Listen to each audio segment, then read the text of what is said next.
Welcome to Metaphysical Soul Speak. I'm your host, Elena Fox Starks. Hey guys, I hope that whenever and wherever you are in the world, and the very moment you listen to this recording of my podcast, that you are taking time this month specifically to remember all of those who have passed and all of those who have gone before. In Central and South America, around November 1st or November 2nd, depending on what country you're in, they celebrate the Day of the Dead.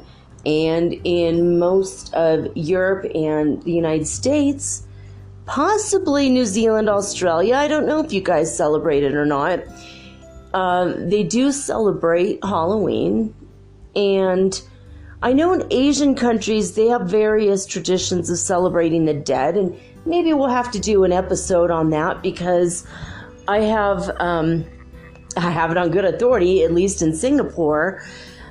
My friend showed me pictures that he took. He keeps every now and again sends me pictures. He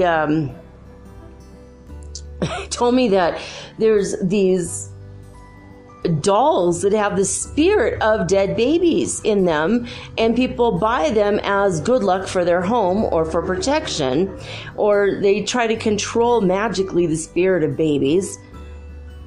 I don't totally get it. I'm gonna have to look it up more and ask him questions about it, because his stories are pretty wild. Also, here in South America, they celebrate dead babies. Any baby who passed away while still very little, like toddlers or younger, by baking GuaGuas or GuaGuas. And it's in all of Ecuador, and anytime you're down here in October, you'll see these what look like babies in a bundle, like, you know, with a wrapped blanket in their faces with little frosting eyes. They're little pieces of bread with little frosting eyes, and sometimes they're yellow, sometimes they're blue or pink, and sometimes there's more frosting on the blanket, you know, as a decoration. And sometimes they look like what would be the equivalent of little gingerbread men, but they're not gingerbread. They're made with just like bread, and they're not very tasty. But when you buy these and you eat them, you're supposed to ask God to bless all of the babies in the country who have died, and to ask the angels to protect and watch over the souls and the spirits of the little babies that have passed away. Because if you don't, here's the sinister and spooky part: you will have babies haunting you for the rest of the year, because you did not bother to think about them, mention them, or pray for them. Now, unless you want dead baby spirits haunting your nightmares and your house, you have to eat a guagua. That's the tradition here in Ecuador, and it's creepy and it's crazy to outsiders, but it makes a lot of sense, and it's just a way to honor the dead. Whereas Day of the Dead is a way to honor the adults and the teenagers that have passed. This is like a really sweet tradition. It lasts all month. Just also, it's a way of comforting the mothers who have lost their babies. So it gives them a way to mourn, and they have a lot longer to do it. It's hard. I thank you, God, I've never had to experience this, but I can only imagine. And my heart goes out to women who have lost children, or babies especially. And so Day of the Dead, we'll talk about that more as that approaches. But for me today, I am remembering my father. His name was Fred, and he died today 16 years ago. This was also his birthday, and he died on his 65th birthday. He was always laughing and joking. He was a very jovial person. He was an amazing person. And when he died, my brother and I went and got a birthday cake. 3 days later, on his funeral, we celebrated his birthday. And on his cake, we said, "Happy birthday, Fred. When my dad retires, he really retires." He died on his 65th birthday and never got to officially retire. So no one ate the cake except my kids and my brother and I, because everyone thought it was in poor taste. But if my dad had been in the situation, he would have been the one instigating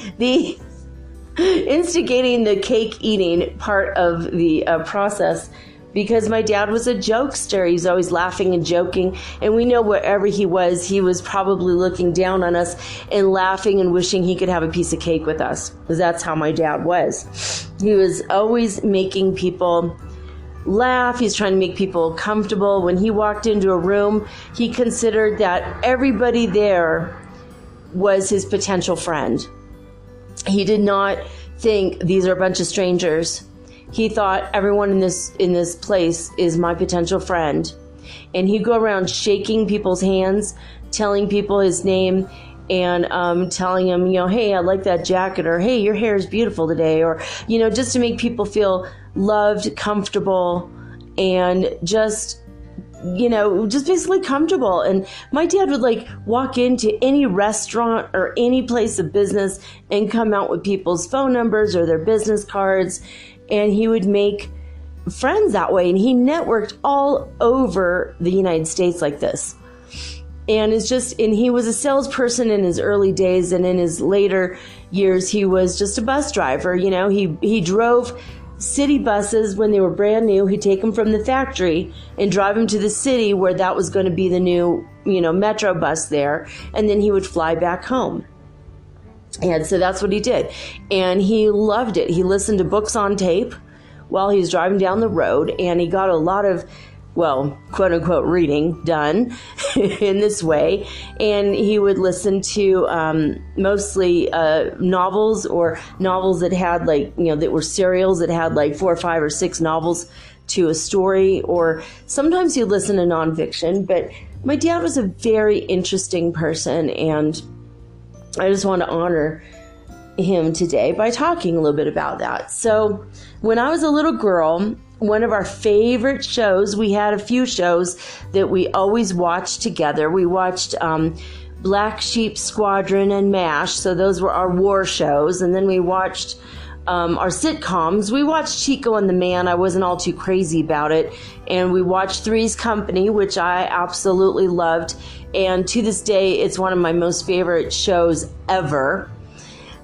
Three's Company was ahead of its time in a lot of things, and the progression of ideas promoting women's rights and even gay rights, and there was a little bit of the gay rights thing. Mostly women's rights were, equality was always discussed, and so I liked the show for its comedy and for the progressive ideas. And then there was also the pratfalls and the physical comedy, which I always loved, and that was heavy in a lot of the older comedians, Lucille Ball and I Love Lucy, and that was my favorite sort of thing.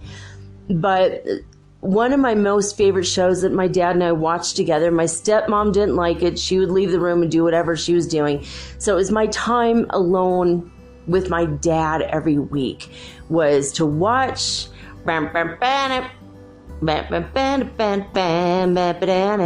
Sanford and Son. If you haven't guessed, Sanford and Son, oh my God, it's one of the funniest shows that was ever on TV. It was so wild and crazy. It was about a man who lived with his adult grown son. His name was Fred Sanford. So my dad, being named Fred, I think he kind of liked it for that.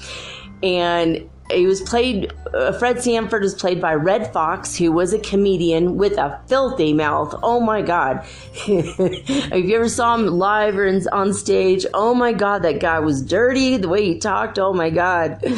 But he was hilarious.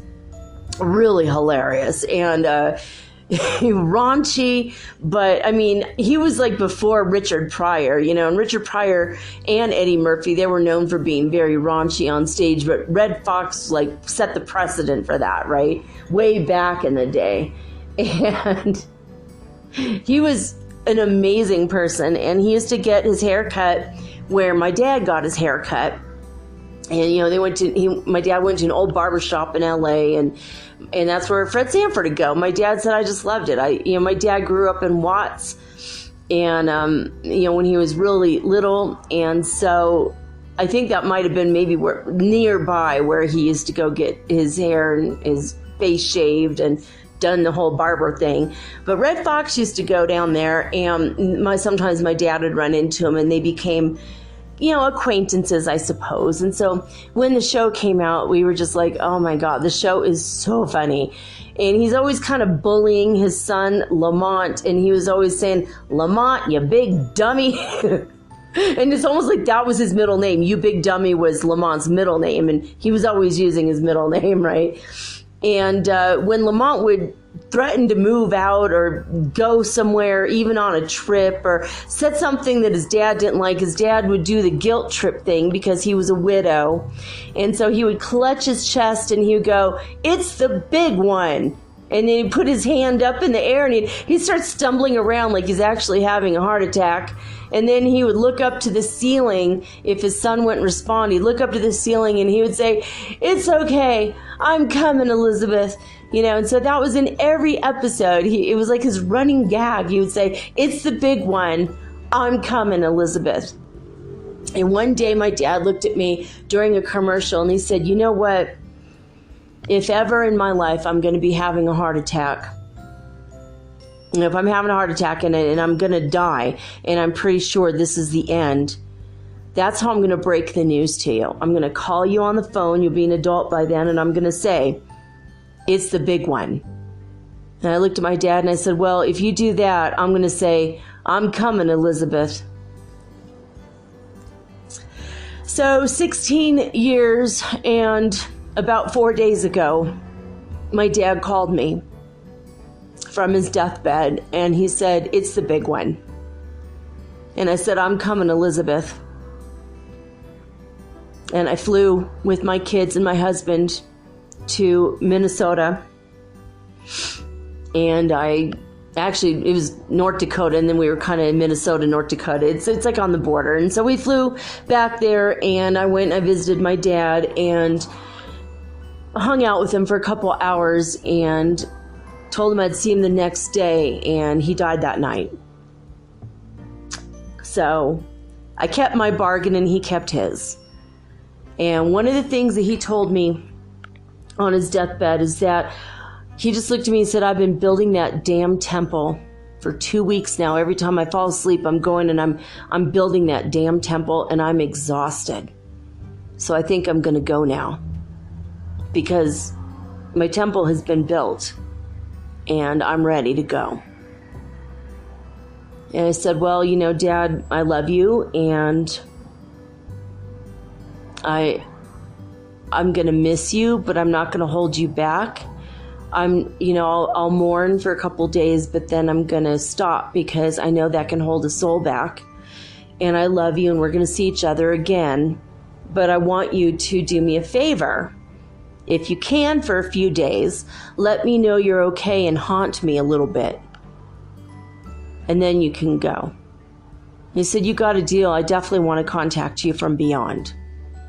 I'm like, okay, good. That's cool. Well, he did. Yeah.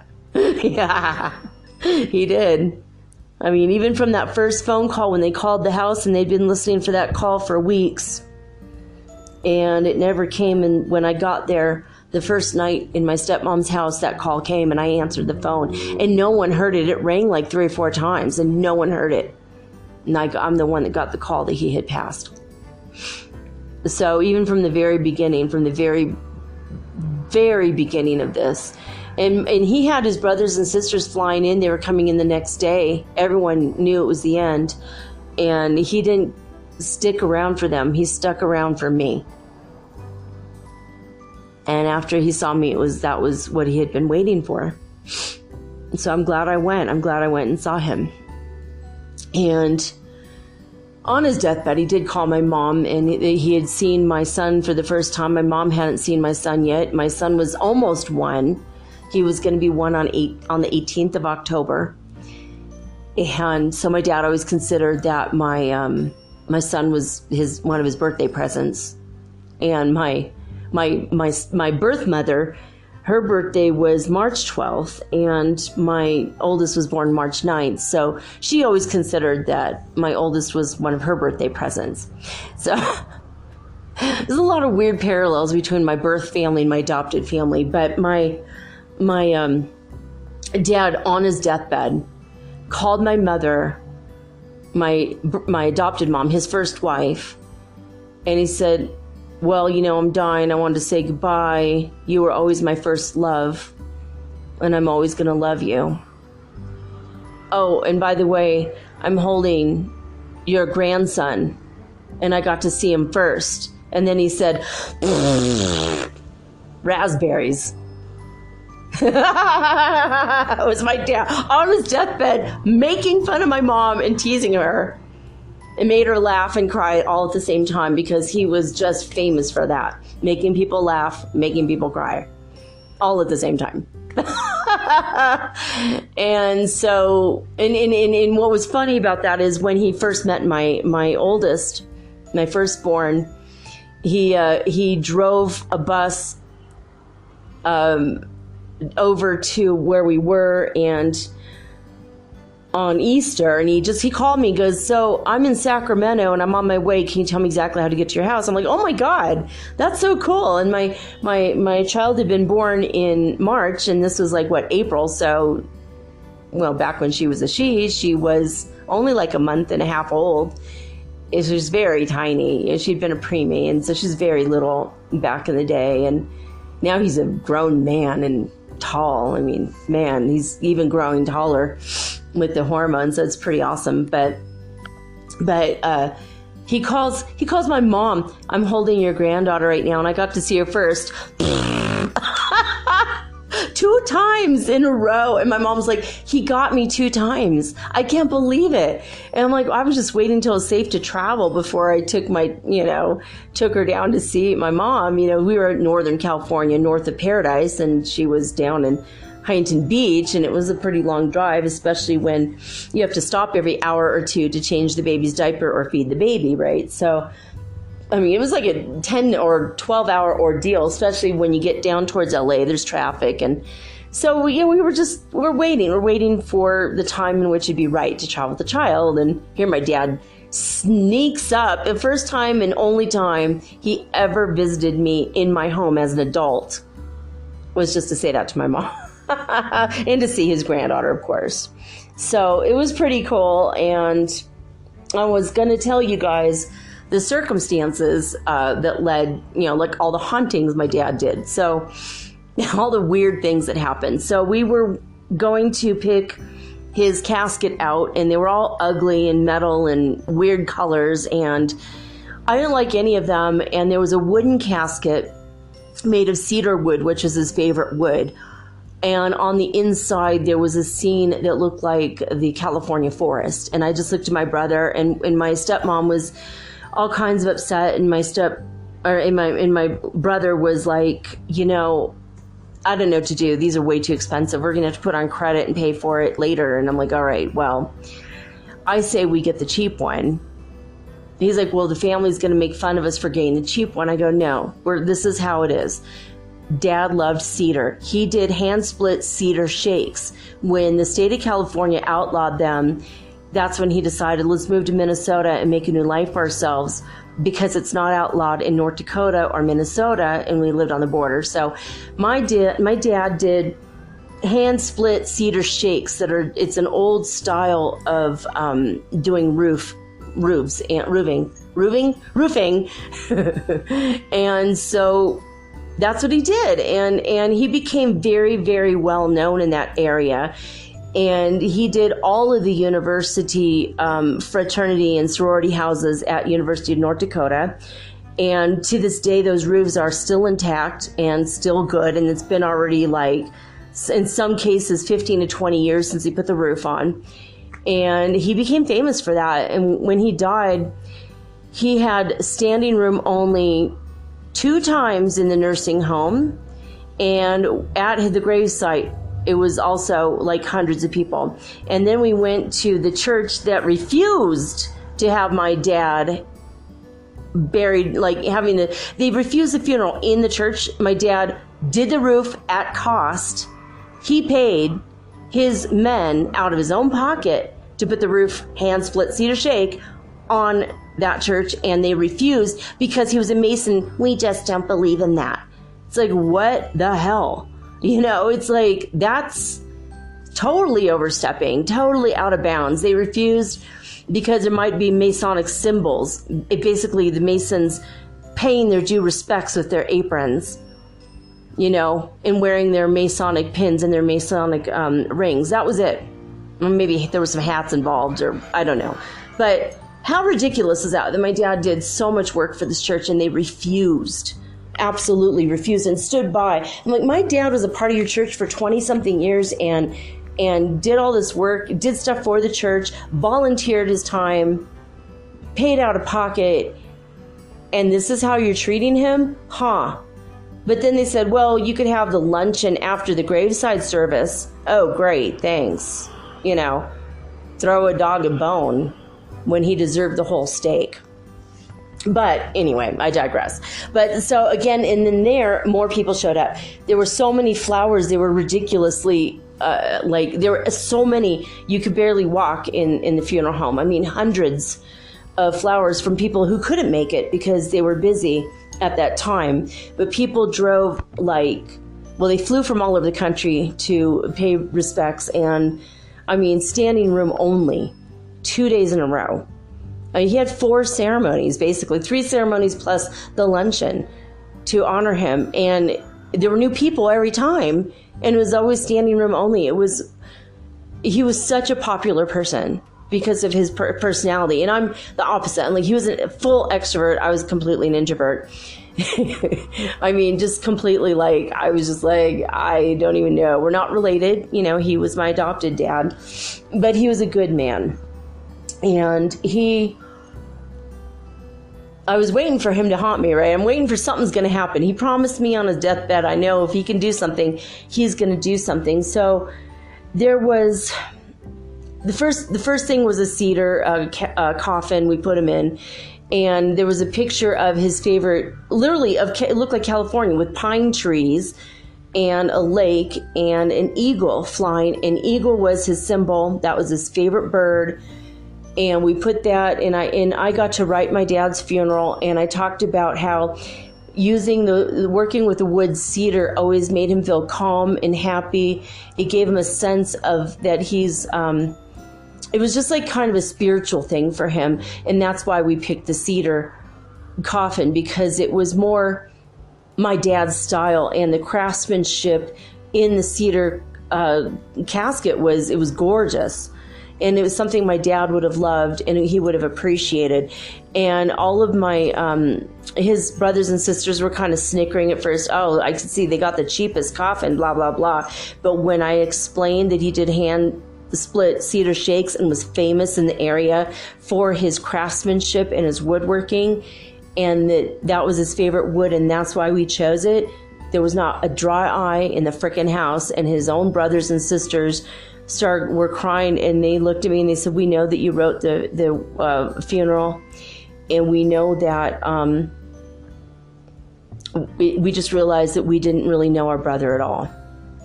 We didn't know that about him, and we're sorry for snickering about, it being the cheapest one in the house. Like, no, it's not because we're poor. And my dad also had the opportunity, started getting bids. Like, people were like, look, I want to give you the opportunity to bid on my roof. And he got $1 million contracts all over the South, like Oklahoma and all over, like I think Arkansas too. And he turned them down to stay with his family. And he wanted to be a millionaire. He wanted to be there, but he chose his family over money. And I took a lesson out of his book. I could have stayed in the Bay Area and made a lot of money. I might have been CEO of a corporation by now if I had stayed in the business world. And instead I chose my kids, and I took the death benefits from the government, and we traveled on a shoestring budget since 2010 instead. So I took it, in that way I was able to stay with my kids 100% of the time. Took them out of school, homeschooled them, and traveled the world, which is a much better education in my opinion. They now, because of the travels, they both play guitar, they both sing, and they both speak 100% Spanish. They understand it and speak it. So they're fluent, they're bilingual. And they've also gotten a taste for what it's like to be out in the world, and they've seen things that most kids that never leave their hometown get to see. So anyway, that was my dad. That was his personality. So I wrote the funeral. I was really proud of that. My brother helped me. And my stepmom couldn't handle, like, even dealing with that part of it. She was handling the other stuff. It was, like, really busy. And thank God, Minnesota, North Dakota, Midwestern people are very sweet. And they brought a lot of food. And we always had stuff to eat while we were there. First time I ever tried those donuts, Krispy Kreme. I've never had them, never even heard of them before. I was like, oh my God, these are really good donuts. I'm glad I don't live near a place that sells these. And later, one moved in town, and every now and again, my kids would go and get one with me. But my dad, the first haunting that he did, the first thing that he did was the cedar casket with the picture of the eagle, which was, that gave us the chills, and the picture of his favorite lake in California, even though we were in Minnesota. Like, how weird is that? Right? So that was the first thing. And then at his graveside service, my son, oh my God, his son, my brother, I consider my brother kind of, in a way, he was like my son, because I was 8 years older than him, and I had to watch him more often than not because my parents were always working. So I was a latchkey kid until he came along, and my dad was always home by the afternoon to make sure he was there for both of us. But he still had stuff to do around the farm, and so I had to always watch my brother. So I sometimes I call him my son. It's kind of weird. Anyway, my son, my little brother Mark, and I, we went to the graveside service. We did all this stuff, and he dropped us off at the graveside service early. He said, I have an errand to run, and he left, and he had to go to Crookston. And his goal was to buy 100 white helium-filled balloons. And after the 21-gun salute, because my father was honorably discharged also from the Navy, he was a nurse, a surgical nurse in the Navy. And he didn't re-up. If he had, he would have been in Vietnam. So he had a feeling, and he said, no, I'm done. I served my time in the military. Give me the honorable discharge, and I will be leaving. Thank you very much. And my brother went to go get 100 white balloons. So after the 21-gun salute, and after it was over and they started to lower the coffin, we were going to release the balloons. Well, he comes back and he says to me, he says, okay, look, I only managed to find 40 white balloons. They didn't have 100. I looked all over town. Isn't that weird? Why suddenly all the white balloons are gone? And I'm like, well, I think because 40 stands for, I think Aben in Hebrew. And my dad, being a 32nd degree Mason, knew Hebrew and knew the significance of the number 40, which means father. Aben means father, and it's the numbers and letters and numbers and names correspond to each other. So that was spooky. And my husband and I had studied Kabbalah for years in mystery schools, and we studied a lot of the similar things that my father had studied and knew. My dad ended up being very, very metaphysical. The temple not built with hands is the temple called the Adytum. And that was what he said. I've been building this temple for weeks now, and it's finally done. I'm ready to go. And that means he finished with all of his spiritual work. It is the great work that one does in life, is your spiritual work. So 40 meaning Aben, that was weird, the balloons. And then this is the spookiest part.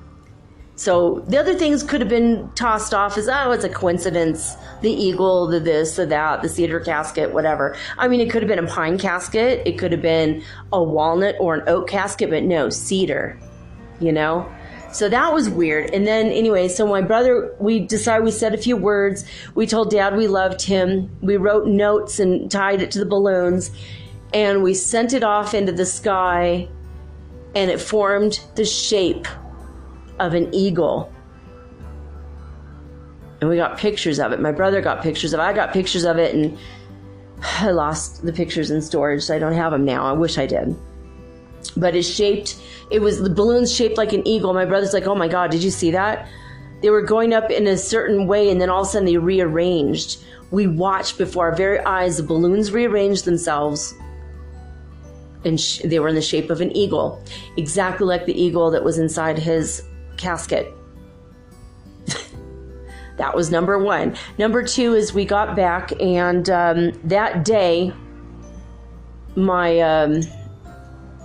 the day we get back from my dad's funeral was the day that my son took his first step. He walked for the first time ever. So that was like, oh my God. And the family's all distracted by my kid, who was almost 1. My son turned 1 6 days after my dad's death.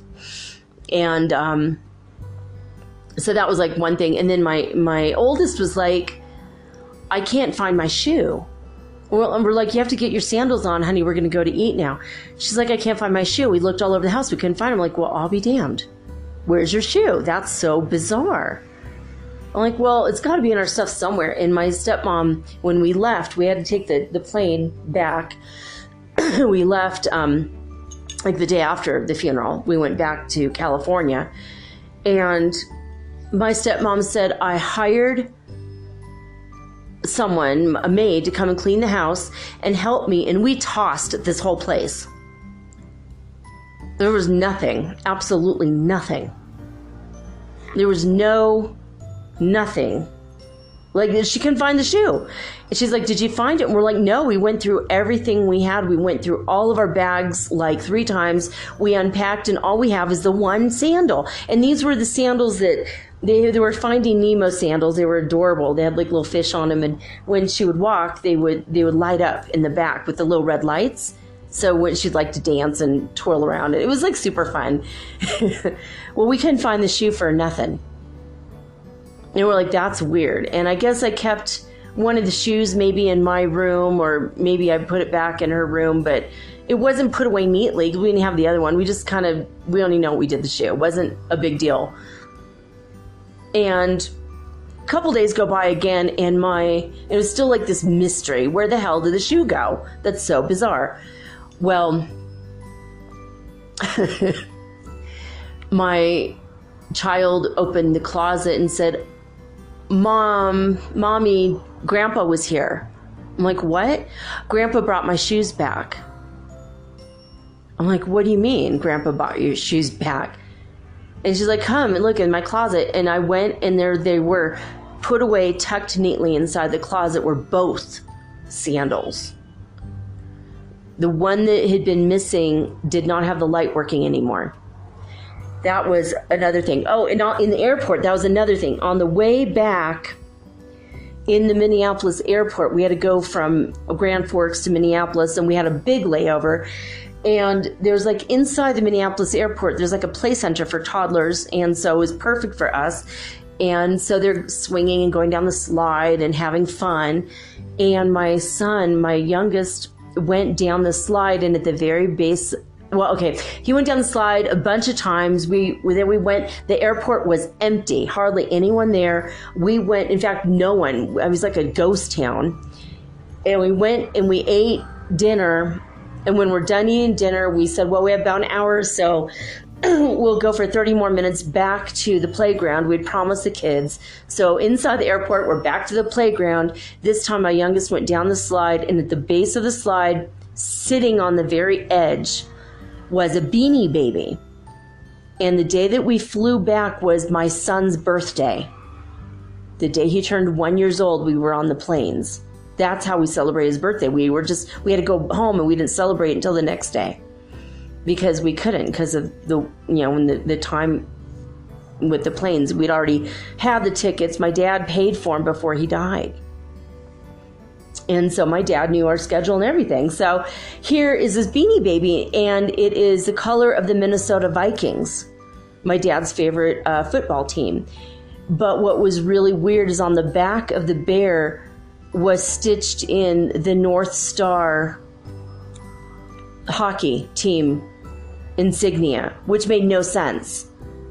Like, all the bears, and I even looked later, all the bears that were for the hockey were the hockey bears, and then all the bears that were for the Vikings were the Viking bears. And this one had both of the insignias of my father's favorite teams. They were always my father's favorite teams, and since we lived in Minnesota. And what was weird about that was my brother had worked for both teams. My brother was in training to become a Minnesota Viking back in the day. He got in a little bit of trouble and ended up hurting his knee, and a whole bunch of things happened. And so he ended up not being on the team. But he also was the equipment manager for the hockey team, the North Stars. So I know that was a birthday present for my son. And then the shoes with my oldest kid. So those were the two things, plus the 40 balloons in the sky. It did not stop there. My father came in the form of an eagle and circled our house 3 times and went, ah, and left. And then we went to the lake a few days later, and here comes an eagle flying overhead, did the same thing, circled over us, flew.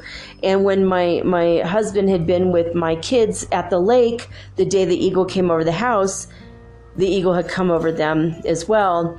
And it was the same day that my brother was flying. He was flying down the freeway. He was racing. He had been fishing, and then his stomach started to hurt, and he's like, oh man, I feel like I'm going to be sick. Didn't want to vomit in his car.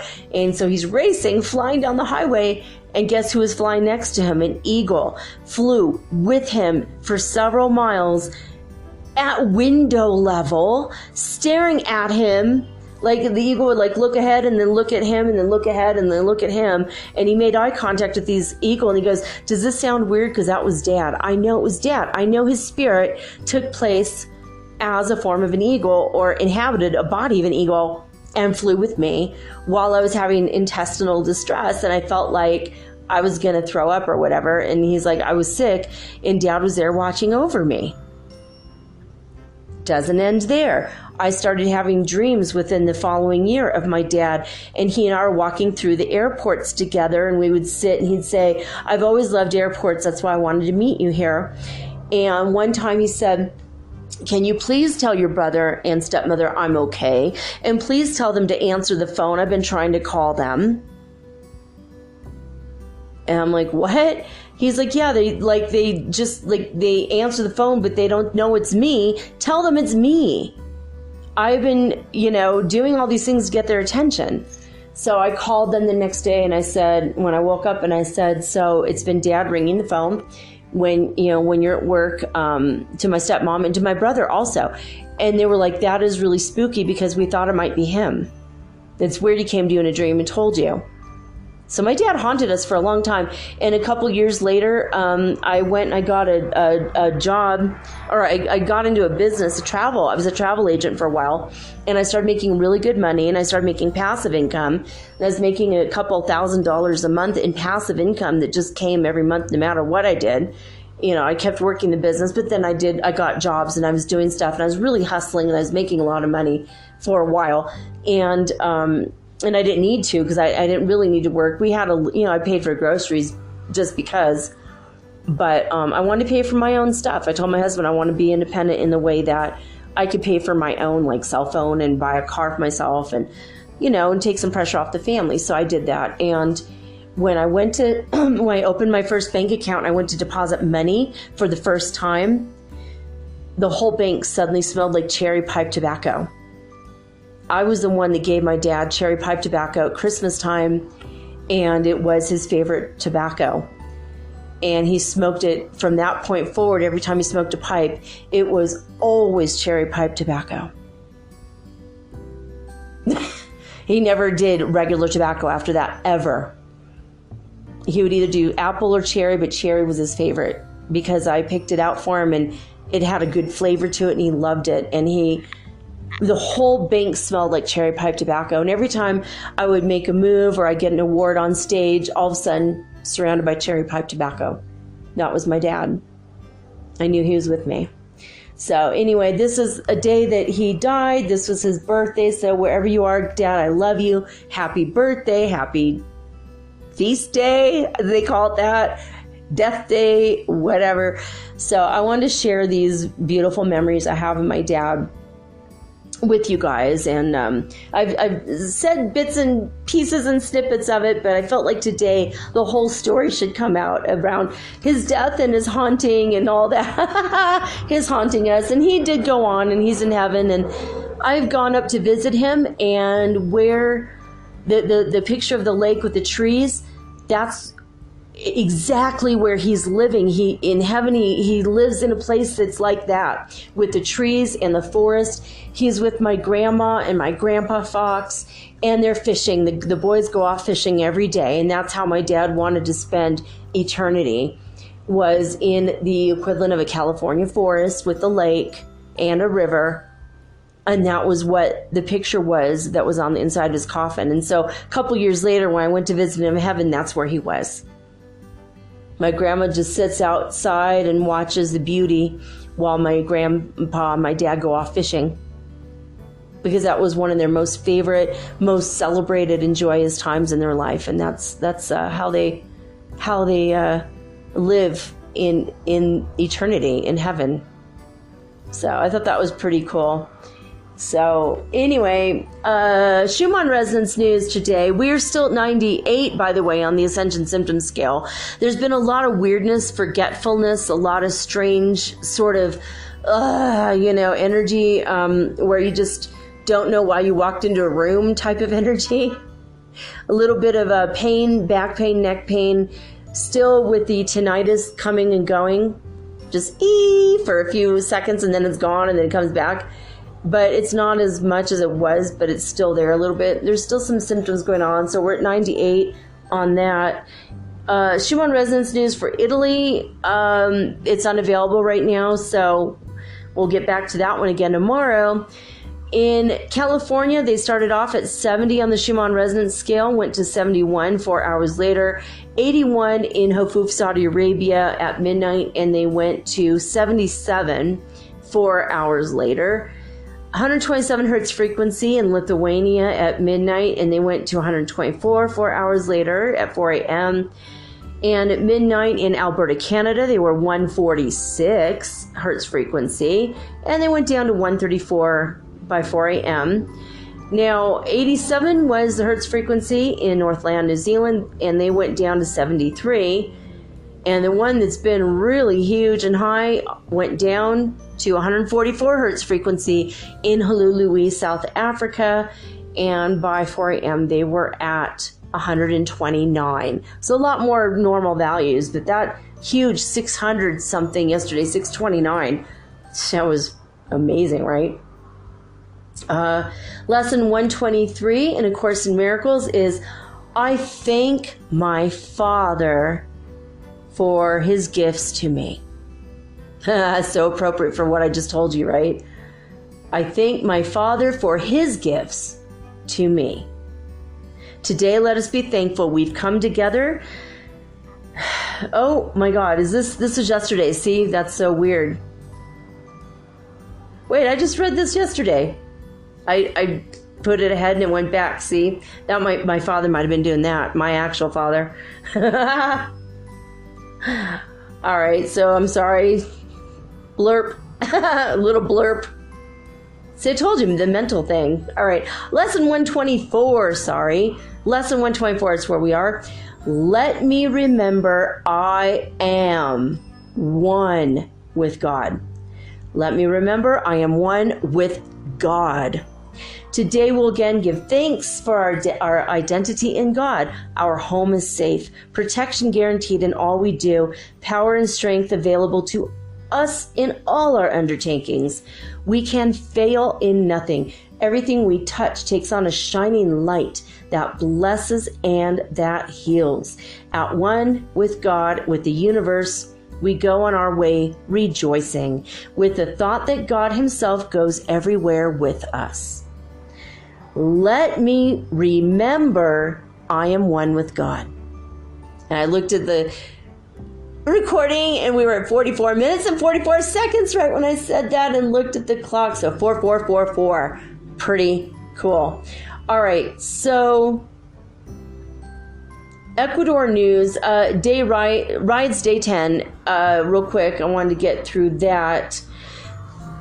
There's no more riots here. There haven't been any protests or demonstrations here in Cuenca. A lot of the country is calming down. There was still a little bit in Machala last night, but today I don't really know what's going on with Machala. I do know that in Quito earlier today around 1 o'clock, masked and hooded men went into the auditor's office and caught it on fire, where in Arbolito, Sector Arbolito, where the demonstrations have been heavily gone. 10 trucks full of natives arrived last night very late and descended more people from more places around the country onto the capital.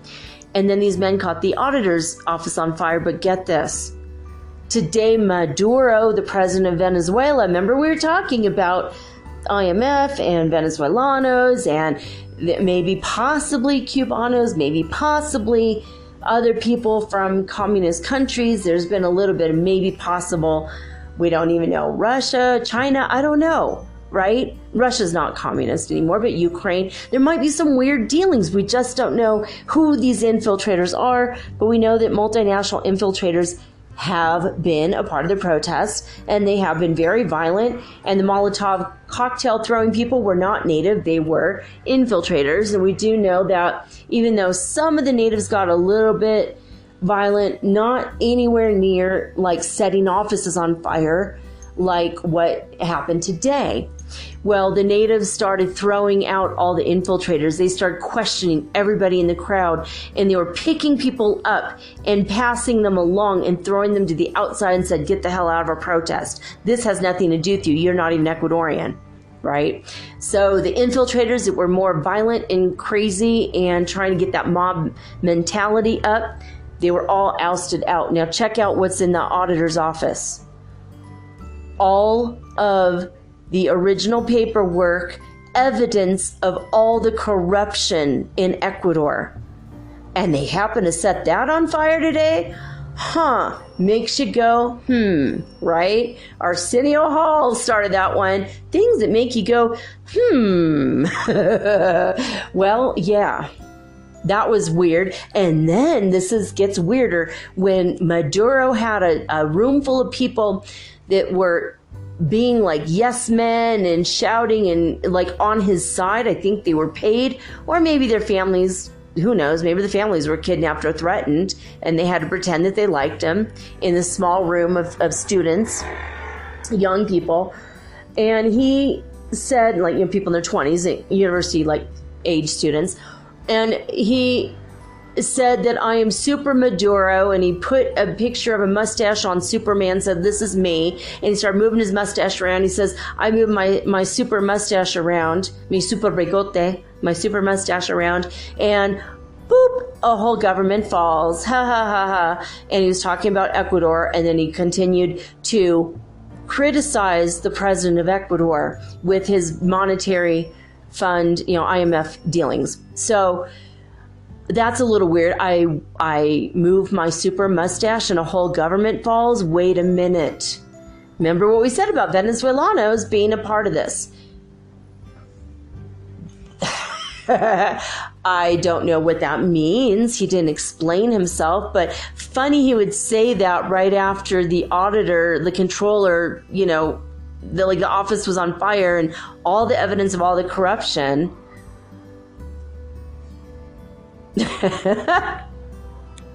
What does that mean? Who else is he in partnership with? Who is he in bed with? Who is he in league with? And why does that have to do anything with us? You see, there's a lot of weird stuff going on there. But anyway, the firefighters got the fire out really quickly. It burned for a while, though. Parts of the building still stayed on fire, but they were able to put it out finally.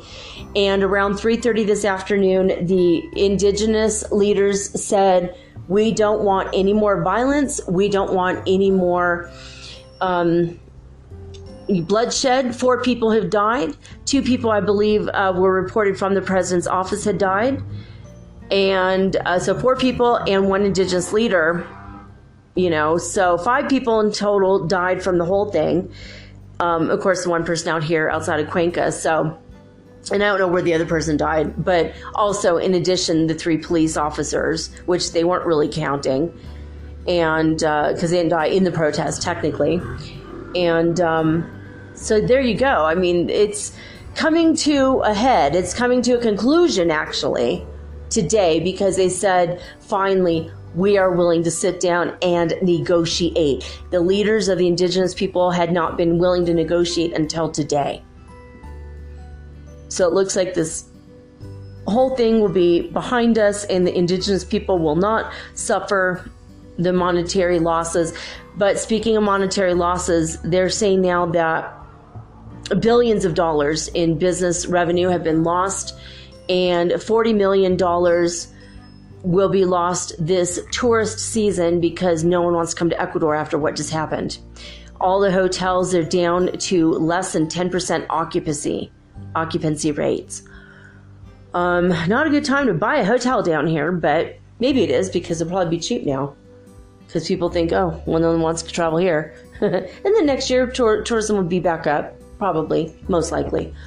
So, pretty crazy stuff, but we're almost to the very, very end. There were a lot of violent protests or protests with violent people, but they're all now being ousted because now everyone's realizing, holy crap, they were completely and totally infiltrated.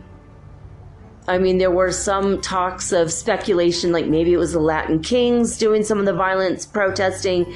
Maybe, who knows who those masked hooded men, maybe there were some corruption cases that people don't want to come to light. Maybe the evidence, they were trying to burn the evidence. And it's a perfect cover that there's a mass protest going on right now. Who knows? A lot of this is speculation, of course, from me and from other people. But when you put the pieces together, I like to put pieces together. I like doing puzzles. And I think about, all right. Now, the Russians have tried to send money and China to Venezuela. And even though Russia's not communist, it's kind of makes you like, why are they in league with China? And why are they trying to help Venezuela? I'm glad if Venezuela actually gets helped, but I doubt that the money will go to the people. So I think it's weird. I mean, communist China, they were communist infiltrators. We don't know where they were from, but they were people that were communist, like having the flag of communism, like with symbols of that peppered throughout the crowd. And they were, the Molotov cocktail thing, that wasn't coming from natives. That was coming from people with masked, like with ski masks and hoodies on, and the hoodies over the masks. Very, very, very weird and suspect, in my opinion. So anyway, we'll see where we're going with that. It is what it is, and thank God it's getting to the end of it. I had written something on Cuenca High Life. I was saying that I'm sure that they were Venezolanos. I don't know about the guys shooting guns off outside my house, who they were, but I know that they were not natives because of the way that they were dressed, the way they were acting. They weren't acting in a respectable manner. They weren't even acting angry about anything other than they just wanted to bully people. And this person criticized me, and she said, oh yeah, they weren't natives because they weren't in plain clothes. Oh my God, I needed a good laugh because my dog died today. And I'm like, wow, why are you even on the freaking internet, right? Criticizing other people and bullying other people. I was just reporting what I saw and what my opinion and thoughts were on it, and that I don't know who they were, but it's very possible they would have been possibly Venezuelanos, or maybe they were paid. They weren't acting like people who gave a damn about any cause. They had no chanting. So all of the evidence I presented, and she said, oh, they wore plain clothes. So that was the one thing she decided to pick on. But I think it's very, very funny and very, very telling that Super Bigote, Mr. Super Mustache, Maduro, thinks he's a Superman and is talking good about himself and said, I just moved my mustache and boop, a government falls, because he sent infiltrators here. So it's funny that even though I was speculating back then, it turns out that it looks like very, very likely he's taking responsibility for having had infiltrators in the protests to make the government fall and to cause us billions of dollars so that he can laugh about it and make a joke about his stupid frickin' mustache. I was right all along. There you go. Anyway, it wasn't even my original idea, but When we come back, guys, I'm going to read from the next 2 chapters, maybe 3, it depends on how long they are, from Clairvoyance and the Occult by Swami Panchadasi after these 2 messages. I'll be right back.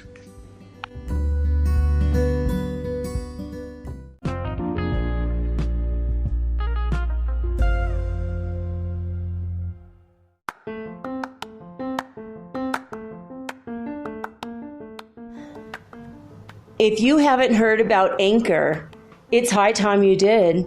It is the absolute easiest way to make a podcast.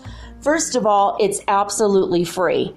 Second of all, they have creation tools that allow you to record and edit your podcast right from your phone or your computer. You guys have known that I've been doing this for 8 months using the Anchor.fm app right on my cell phone, and I have done it everywhere, right? I have recorded this in my living room, my bedroom, little cafes in Quito, Ecuador, all over Cuenca. It's so absolutely easy to make your podcast, and editing is just a snap. Anchor also will distribute your podcast for you, and it took me about 2.5 months to become syndicated, and now I'm available on Spotify, Apple Podcast, and many more, and so can you. You can make money from your podcast also, and there's no minimum requirement. You get paid from your very first listener. It is everything that you need to make a podcast all in one place.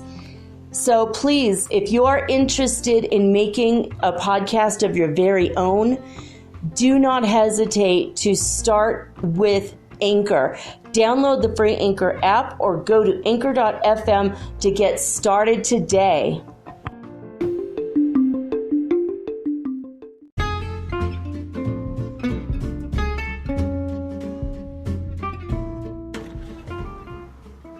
Metaphysical Soul Speak is run on sponsors and listener support. This means listeners like you.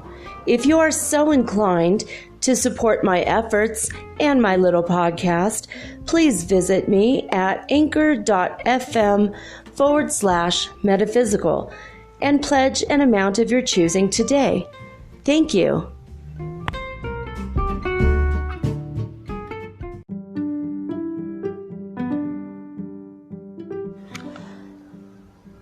William Walter Atkinson took on the pseudonym of Swami Panchadasi since he was a lawyer in the United States, and he didn't really want anyone to hold it against him that he was part of the school of New Thought, that he was metaphysical in nature. So he kind of had this alter ego or persona he took on as he wrote these amazing books. And today we are going through Clairvoyance and the Occult. We're picking up where we left off last week, and today we're going to read Lesson 7, Clairvoyant crystal gazing. As I have informed you in the preceding lesson, crystal gazing is the second method of getting in rapport with the astral plane. Under the general term crystal gazing, I include the entire body of phenomena connected with the use of the crystal, magic mirror, etc., the underlying principle being the same in all of such cases. The crystal, etc., serves to focus the psychic energy of the person in such a way that the astral senses are induced to function more readily than ordinarily. The student is cautioned against regarding the crystal or magic mirror as possessing any particular magic power in itself. On the contrary, the crystal or magic mirror serves merely as a physical instrument for the astral vision, just as a telescope or microscope performs a similar office for the physical vision. Some persons are superstitious regarding the crystal, according to it some weird supernatural power, but the true occultist, understanding the laws of the phenomenon arising from its use, does not fall into this error.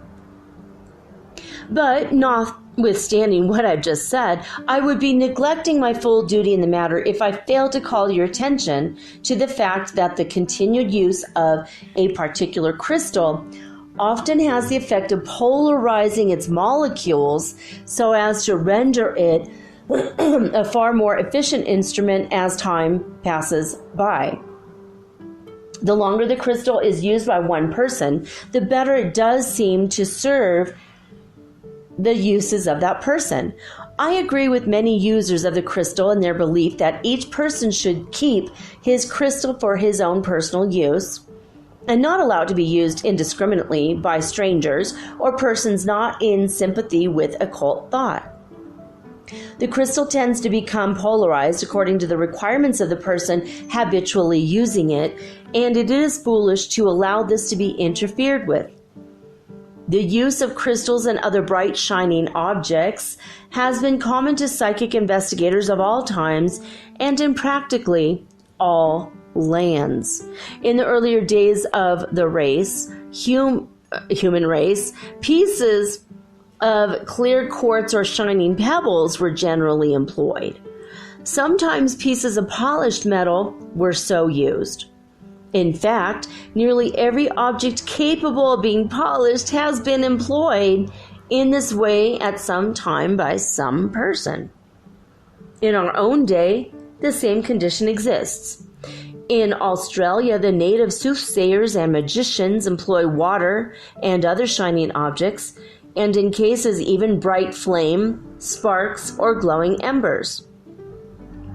In New Zealand, the natives frequently employ drops of blood held in the hollow of the hand. The Fijians fill a hole with water and gaze into it. South American tribes use the polished surface of black or dark-colored stones. The American Indians use water or shining pieces of flint or quartz. Shining pieces of metal are frequently used by primitive races.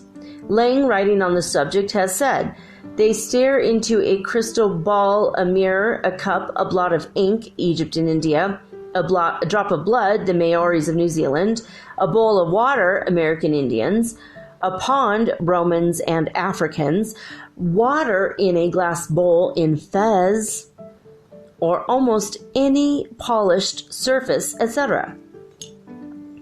In the present-day revival of interest in crystal gazing among the wealthier classes of Europe and America, some of the high-priced teachers have insisted upon their pupils purchasing pure crystal globes, claiming that these alone are capable of serving the purpose fully.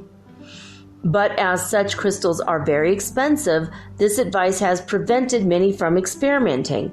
But the advice is erroneous.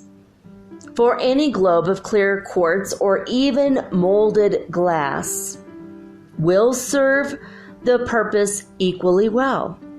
And there is no need of spending $25 to $50 for a pure crystal globe. Oh my God, can you imagine? I mean, it's up to $200 to $500 now. Oh my God, it's like 10 times that now. Unbelievable. For that matter, you may obtain very good results from the use of a watch crystal laid over a black piece of velvet. Some today use with the best effect small polished pieces of silver or other bright metal. Others follow the old plan of using a large drop of ink poured into a small butter plate.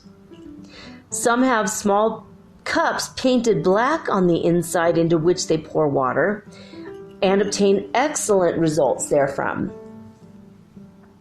Above all, I caution the student to pay no attention to instructions regarding the necessity of performing incantations or ceremonies over the crystal or other object employed in crystal gazing. This is a bit of idle superstition and serves no useful purpose except possibly that of giving the person confidence in the thing. All ceremonies of this kind have for their purpose merely the holding of the attention of the person investigating and giving him confidence in the result, the latter having a decided psychological value, of course. There are but few general directions necessary for the person wishing to experiment in crystal gazing. The principal thing is to maintain quiet and an earnest, serious state of mind. Do not make a merry game of it if you wish to obtain results. Again, always have the light behind your back instead of facing you. Gaze calmly at the crystal, but do not strain your eyes. Do not try to avoid winking your eyes. There is a difference between gazing and staring. Remember, some good authorities advise making funnels of the hands and using them as you would a pair of opera glasses. In many cases, a number of trials are required before you will be able to get good results. In others, at least some results are obtained at the first trial. It's a good plan to try to bring it into vision, something that you've already seen with your physical eyes, like a familiar object. The first sign of actual psychic seeing in the crystal usually appears as a cloudy appearance or milky mist, the crystal gradually losing its transparency. In this milky cloud, then, gradually appears a form or face or some scene of some kind, more or less plainly defined. If you have ever developed a photographic film or plate, you will know how the picture gradually comes into view. W.T. Stead, the eminent English investigator of psychic phenomena, has written as follows regarding the phenomena of crystal gazing. There are some persons who cannot look into an ordinary globular bottle without seeing pictures form themselves without any effort or will on their part in the crystal globe. Crystal gazing seems to be the least dangerous and most simple of all forms of experimenting. You simply look into the crystal globe the size of a 5-shilling piece, or a water bottle which is full of clear water and which is so placed that too much light does not fall upon it, and then simply look at it.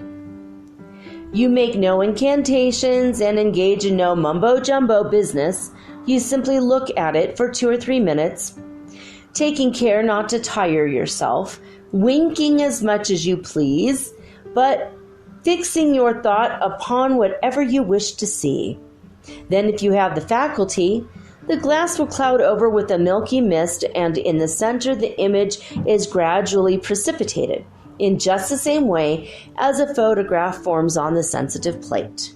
Unquote. The same authority relates the following interesting experiment with the crystal.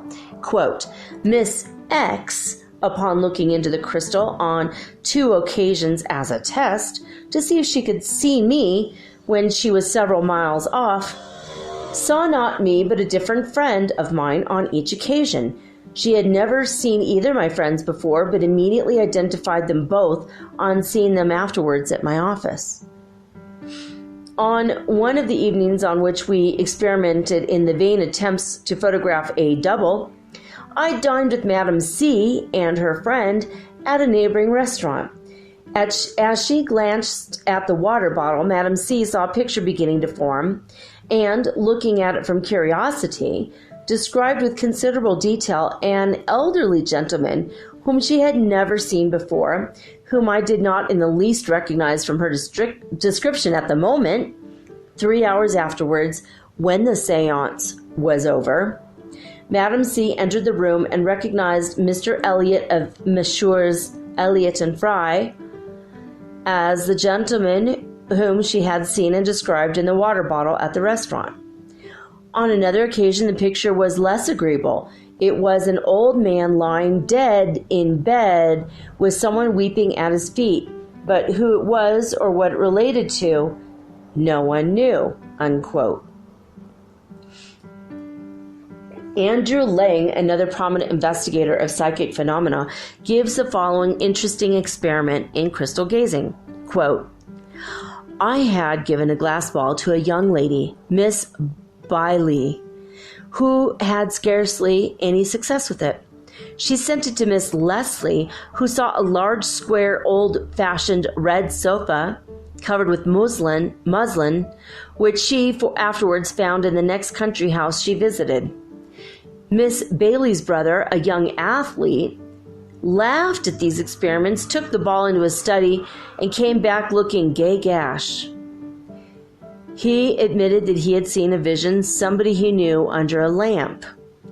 He said he would discover during the week whether or not he had seen right. This was at 5:30 on a Sunday afternoon. On Tuesday, Mr. Bailey was at a dance in a town 40 miles from his home and met a Miss Preston.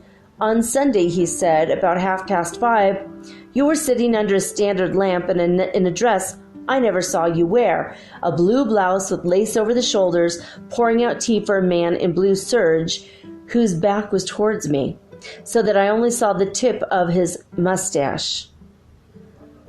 Why, the blinds must have been up, said Miss Preston. I was at Dolby. Oh, he says, I was at Dolby, said Mr. Bailey, and he undeniably was. Miss X, the well-known contributor to the English magazine Borderland, several years ago, made a somewhat extended inquiry into the phenomenon of crystal gazing.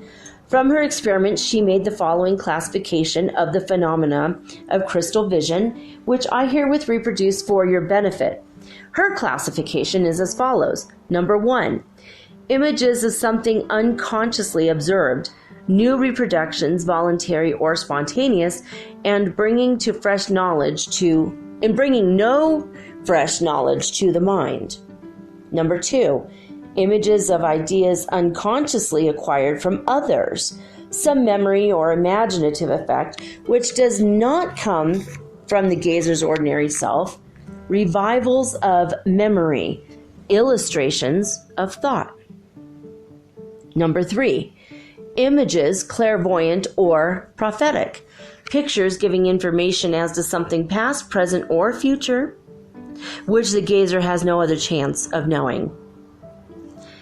Now, as a matter of fact, each and every form or phase of clairvoyance possible under other methods of inducing clairvoyant vision is possible in crystal gazing. It is a mistake to consider crystal gazing as a separate and distinct form of psychic phenomena. Crystal gazing is merely one particular form or method of inducing psychic or clairvoyant vision. If you will keep this in mind, you will avoid many common errors and misunderstandings in the matter. In order to give you the benefit of as many points of view as possible, I shall now quote from an old English writer on the subject of the use of the crystal. I do this realizing that sometimes phrasing will seem to reach his understanding where others fail. The directions of the English authority are as follows, and here I quote. What is desired through the regular use of the translucent sphere is to cultivate a personal degree of clairvoyant power so that visions or things or events past, present, and future may clearly appear to the interior vision or the eye of the soul. In the pursuit of this effort only, the crystal becomes at once both a beautiful, interesting, and harmless channel of pleasure and instruction, shorn of dangers, and rendered conducive to mental development. To the attainment of this desirable end, attention is asked to the following practical directions, which, if carefully followed, will lead to success. Number 1. Select a quiet room where you will be entirely undisturbed, taking care that it is as far as possible free from mirrors, ornaments, pictures, glaring colors, and the like, which may otherwise distract the attention. The room should be of comfortable temperature in accordance with the time of the year, neither hot nor cold. About 60 to 65 degrees Fahrenheit is suitable in most cases, though allowance can be made necessary for natural differences in the temperatures and temperaments of various persons.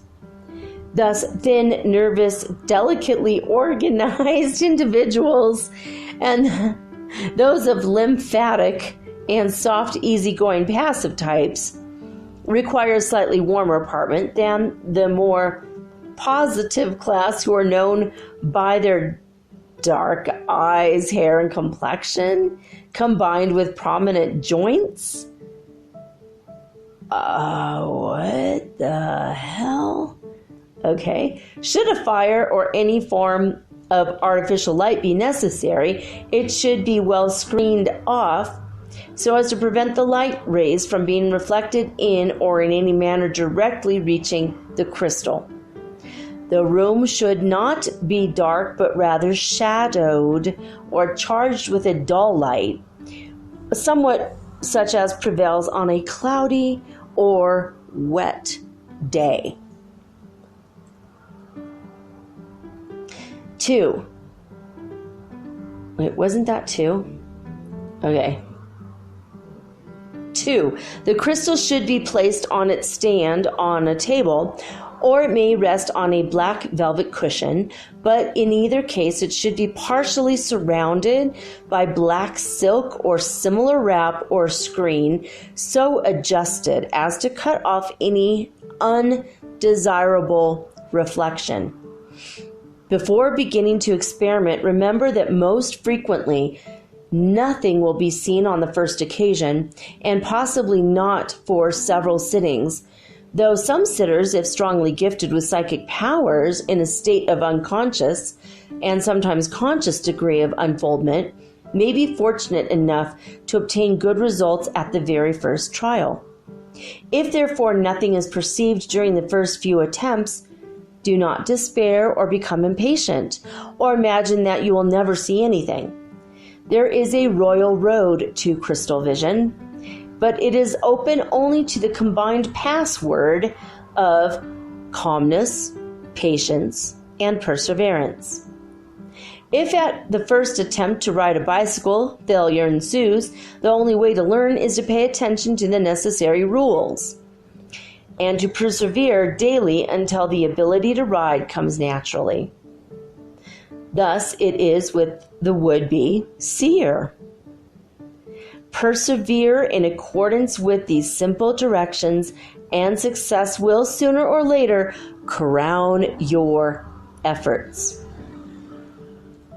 Number 3, commence by sitting comfortably with the eyes fixed upon the crystal, not by a fierce stare, but with a steady, calm gaze for 10 minutes only on the first occasion. In taking the time, it is best to hang your watch at a distance where, while the face is clearly visible, the ticking is rendered inaudible. When the time is up, carefully put the crystal away in its case. Keep it in a dark place under lock and key, allowing no one but yourself to handle it. At the second sitting, which should be at the same place, in the same position, at the same time, you may increase the length of the effort to 15 minutes and continue for this period during the next 5 or 6 sittings, after which the time may be gradually increased, but should in no case exceed 1 hour. The precise order of repetition is always to be followed until the experimenter has developed an almost automatic ability to readily obtain results when it needs no longer to be adhered to. Number 4. Any person or persons admitted to the room and allowed to remain while you sit should A. Keep absolutely silent. B. Remain seated at a distance from you. When you have developed your latent powers, questions may of course be put to you by one of those present, but even then in a very gentle or low or slow tone of voice, never suddenly or in a forceful manner. Number 5. When you find the crystal begins to look dull or cloudy with some pinpoints of light glittering therein, like tiny stars, you may know that you are commencing to obtain that for which you seek, viz., crystalline vision. Therefore, persevere with confidence. This condition may or may not continue for several sittings, the crystal seeming at times to alternately appear and disappear as in a mist. By and by, this hazy appearance, in its turn, will give place quite suddenly to a blindness of the senses to all else but a blue or bluish ocean of space, against which, as if it were a background, the vision will be clearly apparent. The crystal should not be used soon after taking a meal. Number 6. The crystal should not be used soon after taking a meal, and care should be taken in matters of diet to partake only of digestible foods and to avoid alcoholic beverages. Plain and nourishing food and outdoor exercise with contentment of mind or love of simplicity in living are great aids to success. Mental anxiety or ill health are not conducive to the desired end. Attention to correct breathing is of importance. Speaking of which, number 7, as regards the time at which events seen will come to pass, each seer is usually, each seer is usually impressed with regard thereto, but as a general rule, visions appearing in the extreme background indicate time more remote, either past or future, than those perceived nearer at hand, while those appearing in the foreground are closer to the seer, denote the present or immediate future. Number 8. 2 principal classes of vision will present themselves to the sitter. The symbolic, indicated by the appearance of symbols such as a flag, a boat, knife, or gold, etc., and B, actual scenes and personages in action or otherwise. Persons of a positive type of organization, the more active, excitable, yet decided type, are most likely to perceive symbolically or allegorically, while those of a passive nature usually receive direct or literal revelations. Both classes will find it necessary to carefully cultivate truthfulness, unselfishness, gratitude for what is shown, and absolute confidence in the love, wisdom, and guidance of God Himself.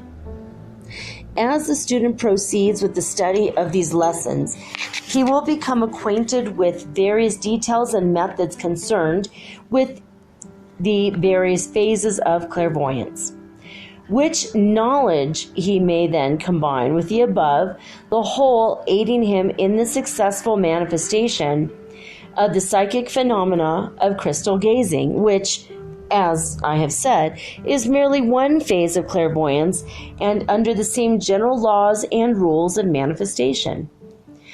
Remember that past, present, and future clairvoyance all is possible to the highly developed crystal gazer. The astral tube, closely allied with the phenomena of crystal gazing, is that of psychometry, is that which occultists know as the astral tube. Although this psychic channel may be developed in ordinary clairvoyance by means of the power of concentrated attention, etc., I shall not enter into a detailed or technical discussion of the astral tube at this place, but I wish to give you a general comprehensive view of it and its workings. In case of the strong concentration of the mind, in cases of psychometry or crystal gazing, a channel or line of force is set up in the astral substance, which composes the basis of the astral plane. This is like the wake of a ship made on the surface of the water through which the ship has passed. Or it's like a current of magnetic force in the ether. It's caused by a polarization of the particles composing the astral substance, which manifest in a current of intense vibrations in the astral substance, which thus serve as a ready channel for the transmission of psychic force or astral energy. The astral tube serves as a ready conductor of the vibrations, currents, and waves of energy on the astral plane, which carry to the astral senses of the person the perception of the things, objects, and scenes far removed from him in space and time. How these things far removed in space and time are perceived by the astral seer is explained in subsequent lessons of this course. At this place, we are concerned merely with the channel through which the currents of energy flow, and which has been called the astral tube. As a writer well says, through the astral tube, the astral senses actually sense the sights and often the sounds being manifested at a distance, just as one may see distant sights through a telescope or hear distant sounds through a telephone. The astral tube is used in a variety of forms of psychic phenomena. It is often used unconsciously and springs into existence spontaneously under the strong influence of a vivid emotion, desire, or will. It is used by the trained psychometrist without the use of any starting point or focal center, simply by the use of his trained, developed, and concentrated will. But its most familiar common use is a connection with some object serving as a starting point or focal center. The starting point or focal center, as mentioned, is generally either what is known as the associated object, or in the class of phenomena generally known as psychometry, or else a glass or crystal ball, or a similar polished surface, in what is known as crystal gazing.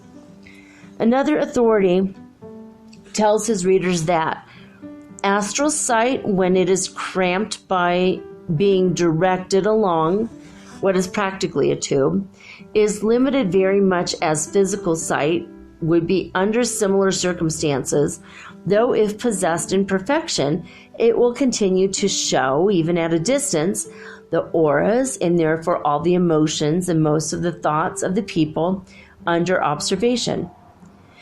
But it may be said, the mere fact that one is using astral sight ought to enable him to see things from all sides at once. And so it would if he were using that sight in a normal way upon an object which was fairly near him, within his astral reach, as it were. But at a distance of hundreds or thousands of miles, the case is very different. Astral sight gives us the advantage of an additional dimension.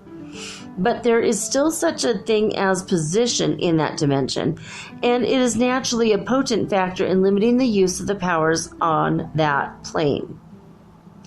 The limitations resemble those of a man using a telescope on the physical plane. The experimenter, for example, has a particular field of view which cannot be enlarged or altered. He is looking at a scene from a certain direction and cannot suddenly turn it all around, drop altogether the telescope he is using, and manufacture an entirely new one for himself, which will approach his objective somewhat differently. But this is not a course at all likely to be adopted in practice. The student will find that, as we progress, many of these points which now seem complicated and obscure will gradually take on the aspect of simplicity and clearness. We must crawl before we can walk, in psychic research as well as in everything else.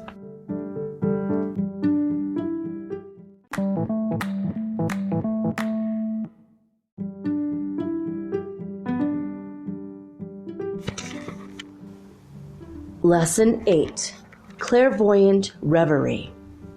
In the preceding 2 chapters, I have asked you to consider the first 2 methods of inducing the clairvoyant phenomena, namely psychometry and crystal gazing, respectively. In these cases, you have seen how the clairvoyant gets en rapport with the astral plane by means of physical objects. In the case of psychometric clairvoyance, or by means of a shining object. Ooh, bright shiny objects. In the case of crystal gazing, let us now consider the third method of inducing the clairvoyant condition or state, i.e., by means of what may be called clairvoyant reverie, in which the clairvoyant gets en rapport with the astral plane by means of psychic states in which the sights, sounds, and thoughts of the material and physical plane are shut out of consciousness. The student of the general subject of clairvoyance will soon be impressed with 2 facts concerning the production of clairvoyant phenomena, namely, number 1, that in the majority of the recorded cases of the investigators, the clairvoyant phenomena were obtained when the clairvoyant was in the state of sleep or at least semi-sleep or drowsiness, the vision appearing more or less like a vivid dream, and 2, that in the case of the clairvoyant voluntarily entering in rapport with the astral plane, he or she would enter into what seemed to be a kind of trance condition, in some cases in absolute unconsciousness of the outside world being manifested.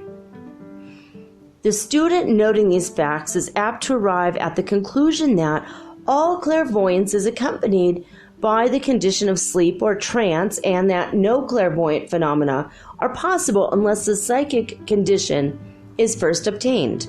But this is only a half-truth, as we shall see in a moment. In the first place, the student arriving at this conclusion seems to have ignored the fact that the phenomena of psychometry and crystal gazing, respectively, are as true instances of clairvoyance as are those which are manifested in the sleep or trance condition. It is true that some psychometrists produce phenomena when they are in a state of psychic quiescence, but on the other hand, many clairvoyant psychometrists merely concentrate the attention on the object before them and remain perfectly wide awake and conscious on the physical plane. Likewise, the average crystal gazer remains perfectly wide awake and conscious on the physical plane.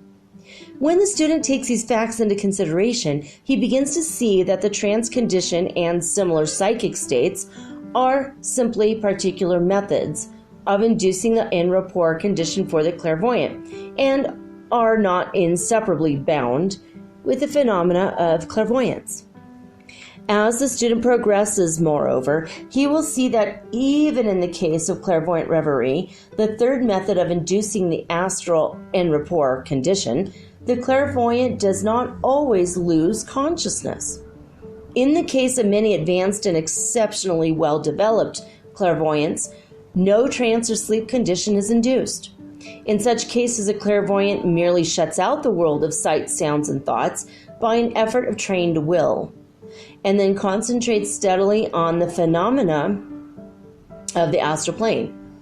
For that matter, the skilled and advanced occultist is able to function on the astral plane by simply shifting his consciousness from one plane to another, as the typist shifts from the small letters of the keyboard to the capital letters by a mere pressure on the shift key of the typewriter. The only reason that many clairvoyants manifesting along the lines of the third method, known as clairvoyant reverie, fall into the trance or sleep condition is that they have not as yet acquired the rare art of controlling their conscious attention at will. This is something that requires great practice. They find it easier to drop into the condition of semi-trance or semi-sleep than it is to deliberately shut out the outer world by act of pure will. Moreover, you will find that in the majority of the recorded cases of the investigators, the clairvoyance was more or less spontaneous on the part of the clairvoyant person and was not produced by an act of will. As we proceed to consider the various forms and phases of clairvoyant phenomena in these lessons, you will notice this fact. But there are very few recorded cases of voluntary clairvoyance in the books of the investigators. The skilled clairvoyants, and more particularly the advanced occultists, avoid the investigators rather than seek them. They have no desire to be reported as typical cases of interesting psychic phenomena. They leave that to the amateurs, and to whom the phenomena come as a wonderful revelation akin to a miracle. This accounts for the apparent predominance of this form of clairvoyance. The secret is that the net of investigators has caught only a certain kind of psychic fish, while the others escape attention. All of this would be of no practical importance, however, were it not for the fact that the average student is so impressed by the fact that he must learn to induce the trance condition in order to manifest clairvoyant phenomena that he does not even think of attempting to do the work otherwise. The power of autosuggestion operates here, as you will see by a moment's thought, and erects an obstacle to his advance along voluntary lines. More than this, this mistaken idea tends to encourage the student to cultivate the trance condition, or at least some abnormal psychic condition, by artificial means. I am positively opposed to the inducing of psychic conditions by artificial means, for I consider such practices most injurious and harmful for the person using such methods. Outside of anything else, it tends to render the person negative psychically instead of positive. It tends to make him or her subject to the psychic influence of others on both the physical and the astral planes, instead of retaining his or her own self-control and mastery. The best authorities among occultists instruct their pupils that the state of clairvoyant reverie may be safely and effectively induced by the practice of mental concentration alone. They advise positively against artificial methods. A little common sense will show that they are right in this matter.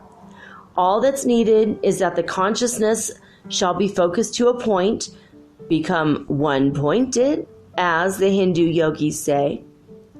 The intelligent practice of concentration accomplishes this without the necessity of any artificial methods of development or the induction of abnormal psychic states. If you will stop a moment and realize how easily you concentrate your attention when you are witnessing an interesting play or listening to a beautiful rendition of some great masterpiece of musical composition, or gazing at some miracle of art, you will see what I mean. In the cases just mentioned, while your attention is completely occupied with the interesting thing before you, so that you have almost completely shut out the outer world of sound, sight, and thought, you are nevertheless perfectly wide awake and your consciousness is alert. The same thing is true when you are reading a very interesting book. The world is shut out from your consciousness and you are oblivious to the sights and sounds around you.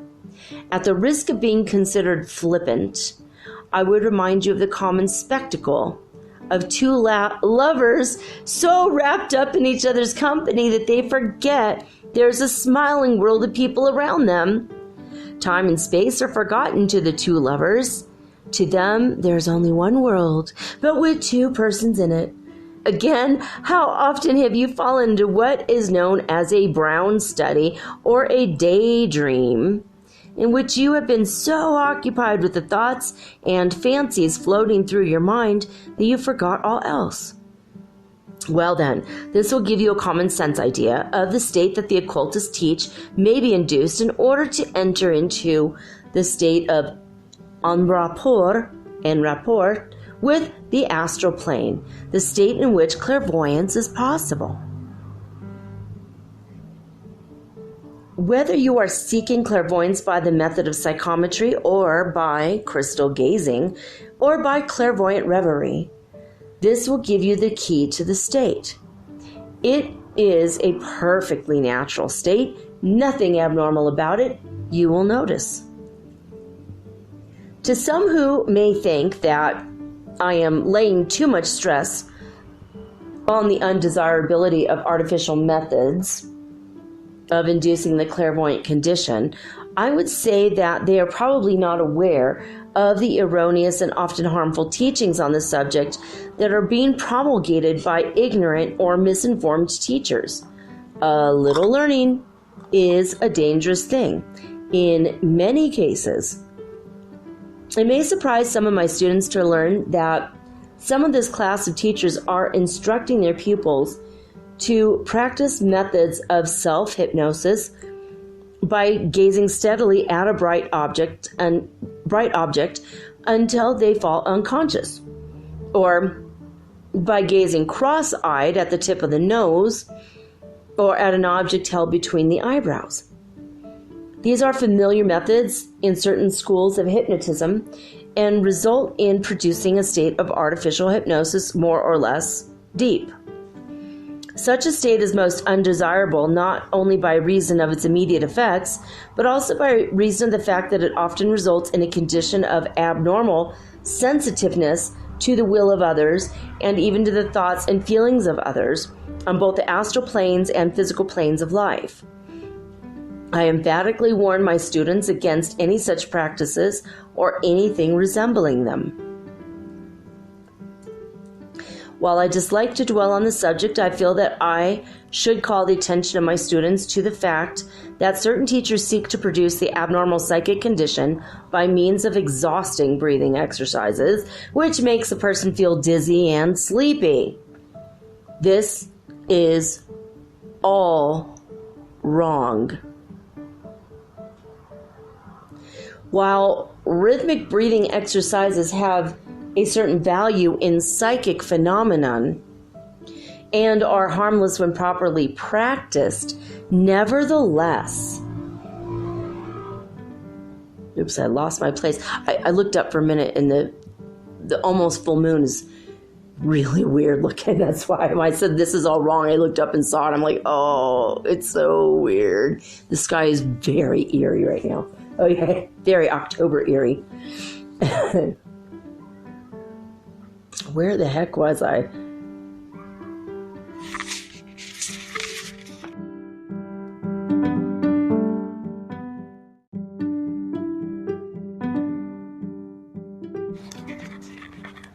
While rhythmic breathing exercises have a certain value in psychic phenomena and are harmless when properly practiced, nevertheless, such practices are those to which I have alluded, are harmful to the nervous system of the person and also tend to induce undesirable psychic conditions.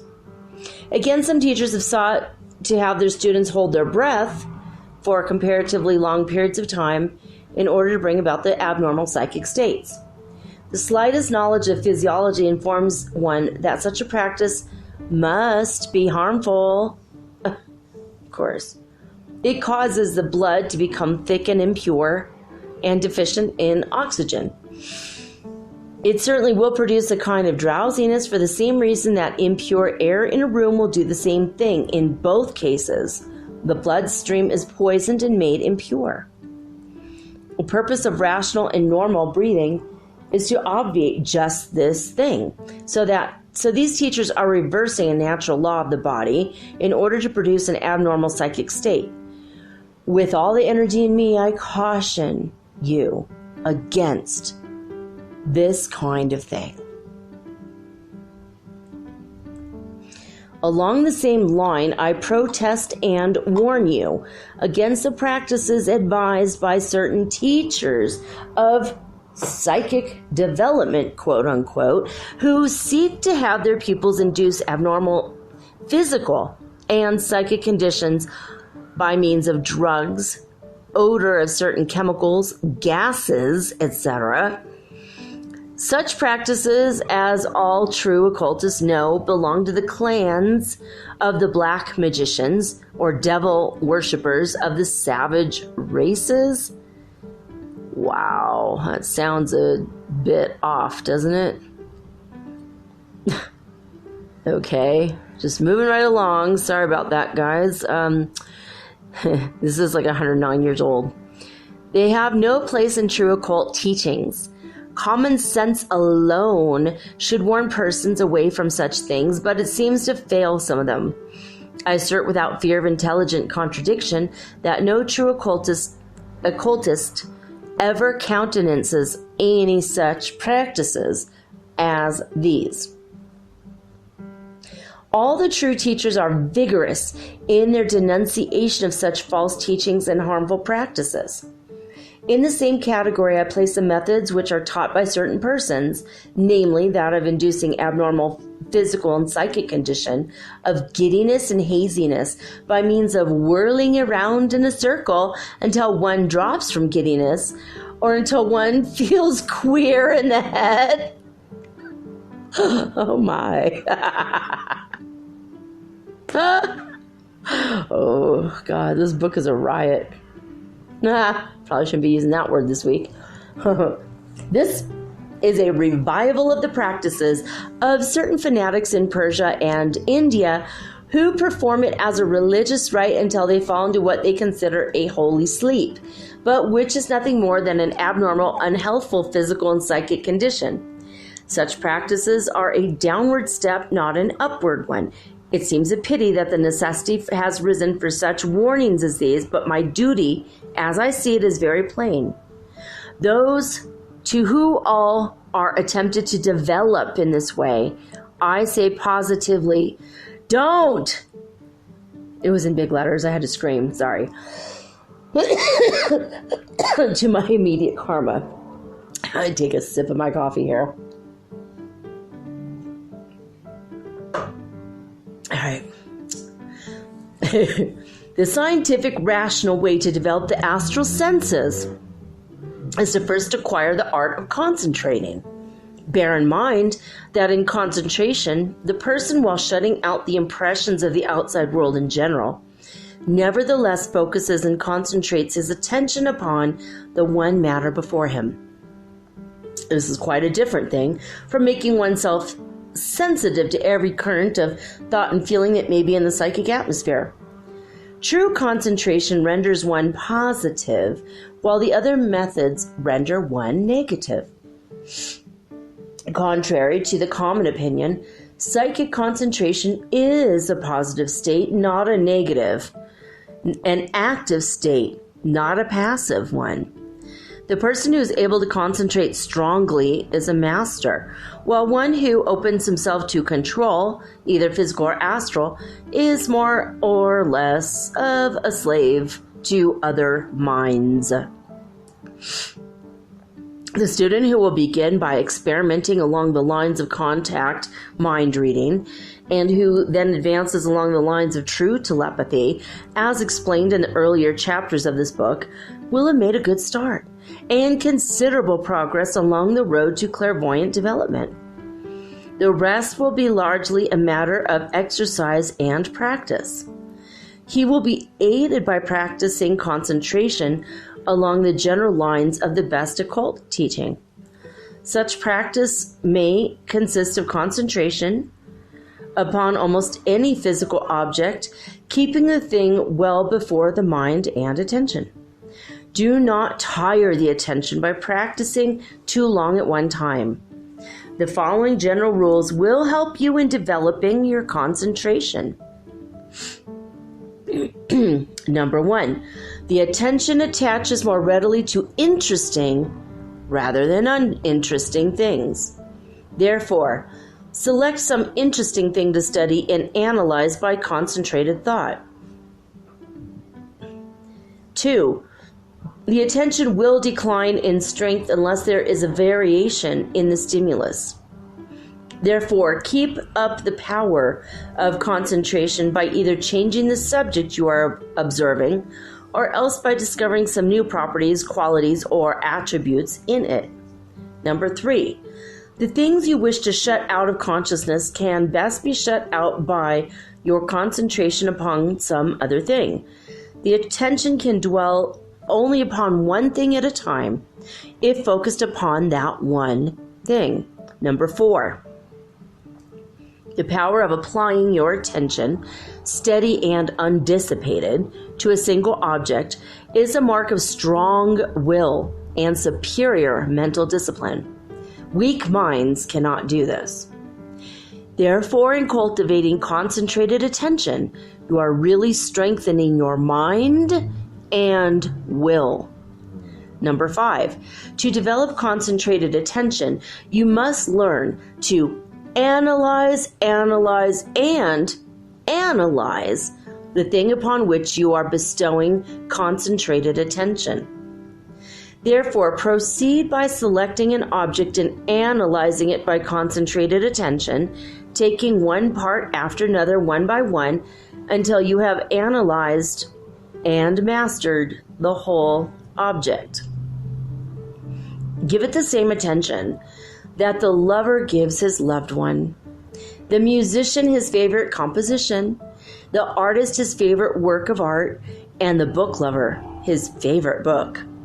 When you have accomplished this, you have mastered concentration and will be able to apply the mind one-pointed upon anything you wish, physical or astral. And consequently, you will have no trouble in shutting out disturbing impressions. Number 6, learn to concentrate on the physical plane, and you'll be able to concentrate on the astral plane as well. By the one who has mastered concentration, trances and abnormal psychic states will not be needed. The needle-pointed mind is able to pierce the astral veil at will,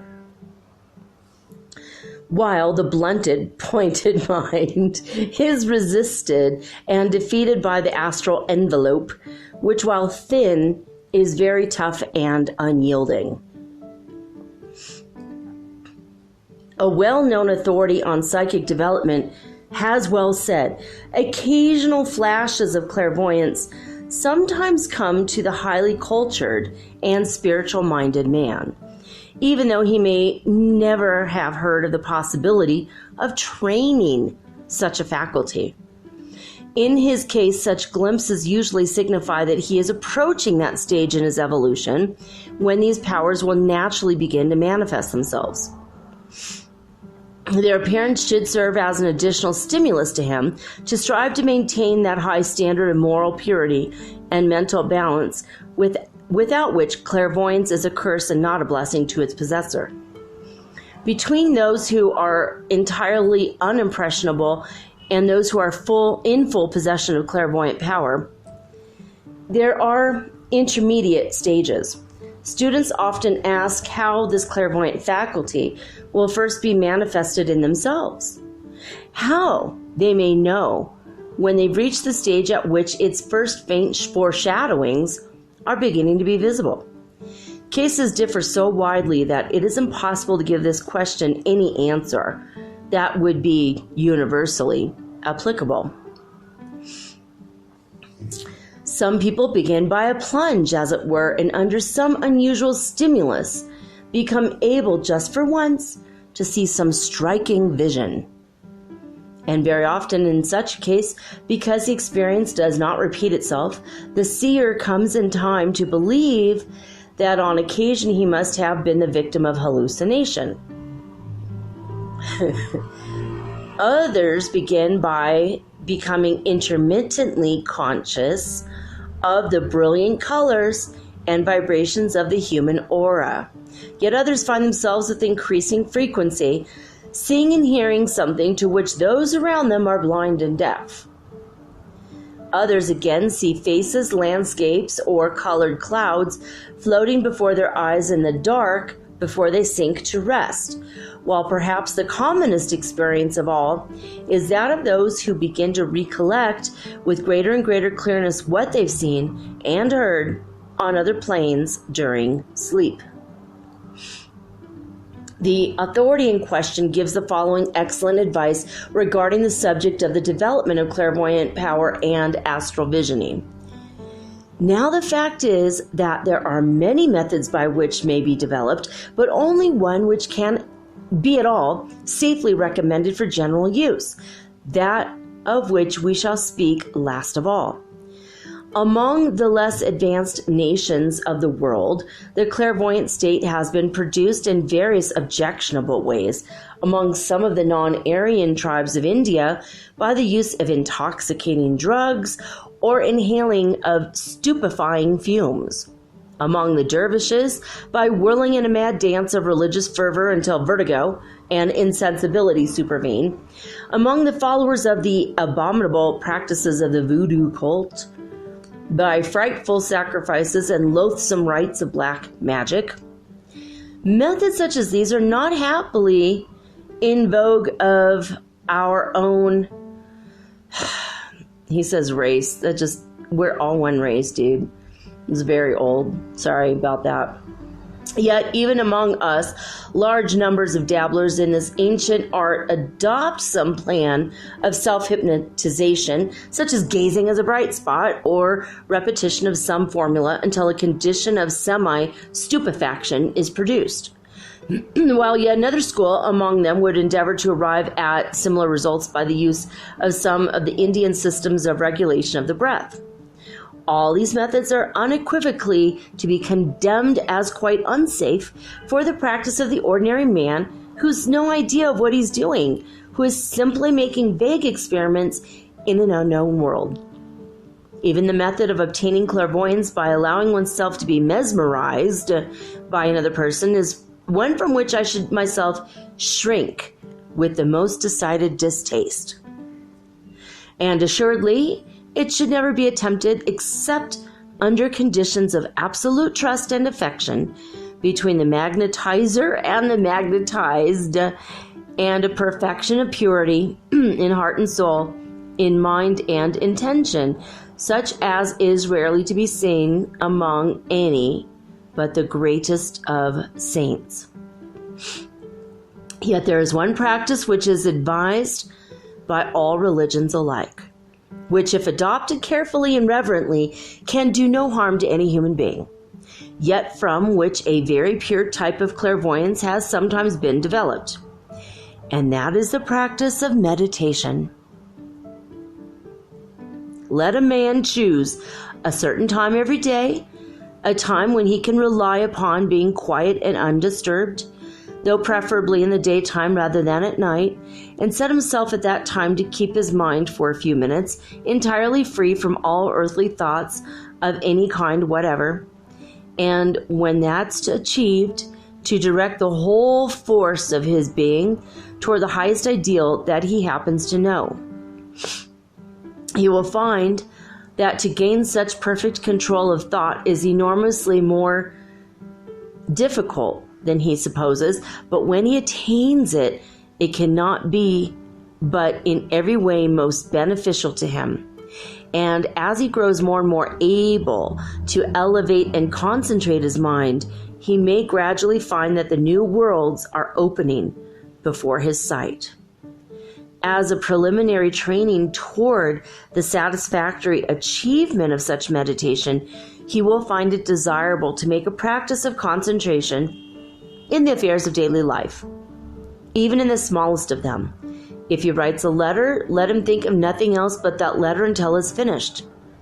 If he reads a book, see to it that his thought is never allowed to wander from the author's meaning. He must learn to hold his mind in check and to be master of that also, as well as of his lower passions. He must patiently labor to acquire absolute control of his thoughts, so that he will always know exactly what he's thinking about and why, so that he can use his mind and turn it or hold it still, as a practiced swordsman turns his weapon where he will. I have given the full quotation from this authority not merely because that from another angle he states the same general principles as I do, but also because his personal experience in actual clairvoyant phenomena is so extended and varied that any word from him on the subject of the development of clairvoyant power must have a value of its own.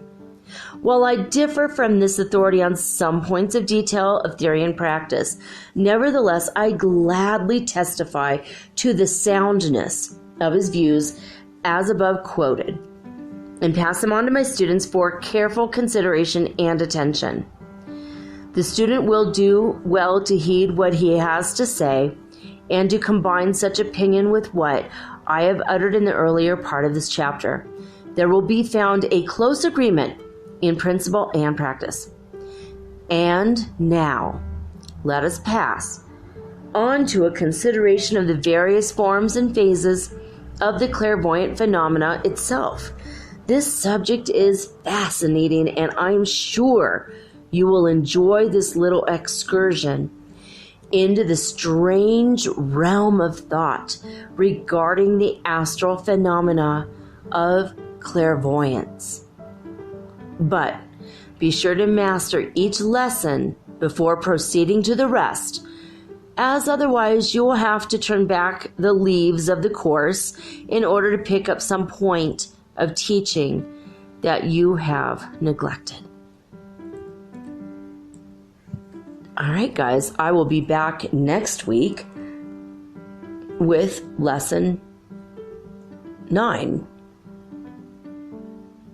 I hope you have enjoyed this episode of Metaphysical Soul Speak, and I am asking and requesting, please, send in your ghost stories for Metaphysical Ghost Speak coming up in 2 weeks. Less than 2 weeks. Please. Is it less than? Yeah, it is. It is. It's less than 2 weeks. If you have any amazing supernatural or phenomenal thing that's happened to you where maybe an apparition has appeared or an object has floated and then fell to the floor, or anything crazy or unusual, supernatural, something that has to do with maybe spirits trying to communicate with you, such as I told you guys in the first part of the show tonight about my father. I want to hear it, and you know what? Other people want to hear it too. This stuff is fascinating. Really fascinating. So please send me your stories, metaphysicalsoulspeak@gmail.com, or to anchor.fm/metaphysical. You can actually send me a voice message, but I was pointed out by Rebecca that you could only do 1 minute at a time to my voice message. So it's probably better if you write it out and I do it that way, or you could send me an audio clip over my email as well, and then I can play that. I'll figure it out. I'll figure a way to play it. But you got to do that soon, because I'm not really very adept at technical machinery, so such as computers and such. All right, well, that's it. What else? Santa Claus stories. I want to hear if you've had any Christmas miracles. Even when you were a little kid, did you ever write Santa Claus a letter and it was answered, but your parents were shocked and you were like, whoa, I can't believe that happened? Have you ever had any Christmas miracles? Have you ever seen the Fat Man himself? If you've ever seen Père Noël, Father Christmas, Saint Nick, Santa Claus, if you've ever seen him streaking across the sky with his sleigh and reindeer, well, that's coming up for Christmas. I want to do a special on that too. So hopefully tomorrow everything in Ecuador will be good. We had the curfew has never been implemented here, even though technically it's the whole country. 3 o'clock in the afternoon in Quito, they had the military imposing. Everyone had to go home by 3 o'clock in the afternoon today. That is the new curfew of martial law kept by the military, because they want to eliminate more fires of buildings and the like. And so that's one weird one. They've been also another thing to control the phenomena is they've had rolling blackouts of cell phones. So basically cell towers are just shut off. So everyone with a specific phone would have to maybe not have phone service for an hour or two, and then they turn off another one. It's been very weird. So people were not able to communicate. That's why my show was published so late yesterday. I did not have Wi-Fi. They've been doing the same thing with Wi-Fi, rolling blackouts of Wi-Fi. And I could watch it. I was watching how the list of 15 people in my building had Wi-Fi, and all of a sudden only 3 did. And then all of a sudden only 6 did. And then all of a sudden 13 did, and then all of a sudden maybe 3 did again. It was just very weird to watch it. I was watching the list as it got really big and really small, and it just felt very odd. It's like, well, if it's an overall thing, everyone would have lost their Wi-Fi. But we didn't, and we all probably have different companies. It was very weird to watch all day yesterday. Happened for 2 different times yesterday with our Wi-Fi, where it went out for 2 hours at each time. So 2-hour intervals. So that's something that's been going on in all the cities. The electricity being shut off in Quito, as well as the water, as well as the Wi-Fi, as well as the telephone towers. So that was another way that they were trying to control the crowds and the protests and the violentness of the demonstrations. Violentness, is that a word? It is now. But I don't know. Yesterday I did not get a warning, but today I got another warning saying basically stay inside, keep yourself in shelter, meaning, behind curtains, behind closed doors, don't go outside, keep all of your supplies about you, which thank you God I was able to get. But as far as my son and I are concerned, my son left the house, went and saw his friends today. He wanted a bit more normalcy. And you know what? It's necessary to cleanse the mind by doing something else sometimes. So I'm doing the show very, very, very early. In fact, it's 7 o'clock at night here, 5 o'clock California time. So I'm extremely early tonight. But I just didn't know if the rolling Wi-Fi blackouts were going to continue. So I wanted to get this out on time or extremely early.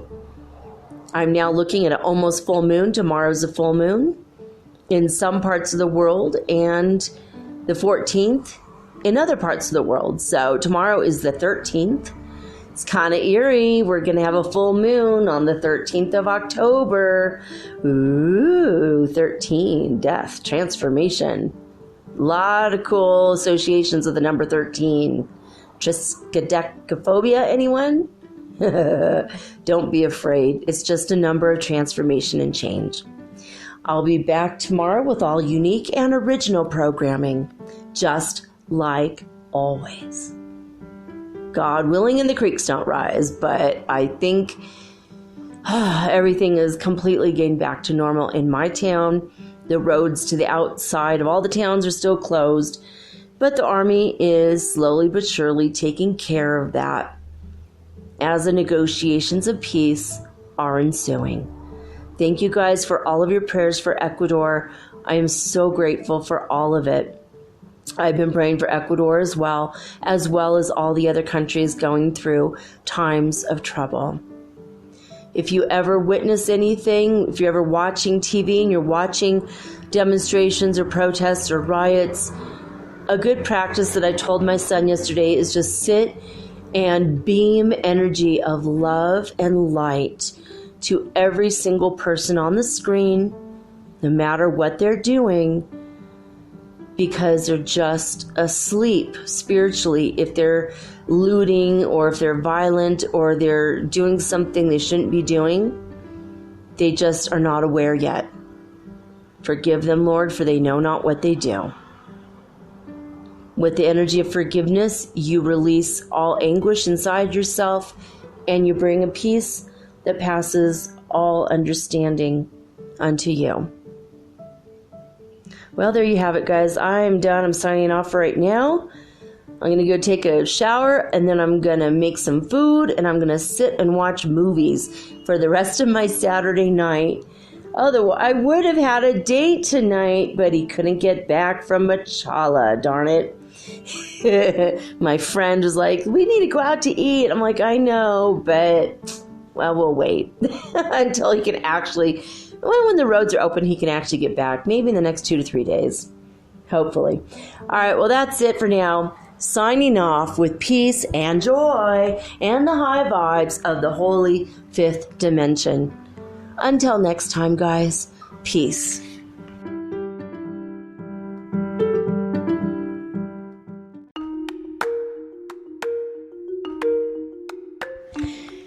Do you ever wish you could look into the next chapter in your book of life and see what's coming next? What does the universe have in store for you? I can help you with that. I will give you a Celtic cross reading, which is 10 cards, or you can ask me 3 questions, and I use 3 cards per question. So that's 9 cards, or I can channel your higher guidance, or maybe God directly for you. Maybe you want to talk to your dear departed Aunt Edna, because maybe you have a few questions and she was the smartest person you knew. If your deceased relatives are available or your ascended masters, I can channel them for you personally. Let me have 1 hour to show you the future in your next chapter of your book of life. Readings are $75, and it takes me 1 hour to 1.5 hours to complete. And for this price, you will also be hooked up to the healing grid around the planet for free, which means yours truly, me, I will be giving you Reiki 24 hours a day, 7 days a week for the rest of your life. All you have to do is let me know. metaphysicalsoulspeak@gmail.com, and we will explore your future together.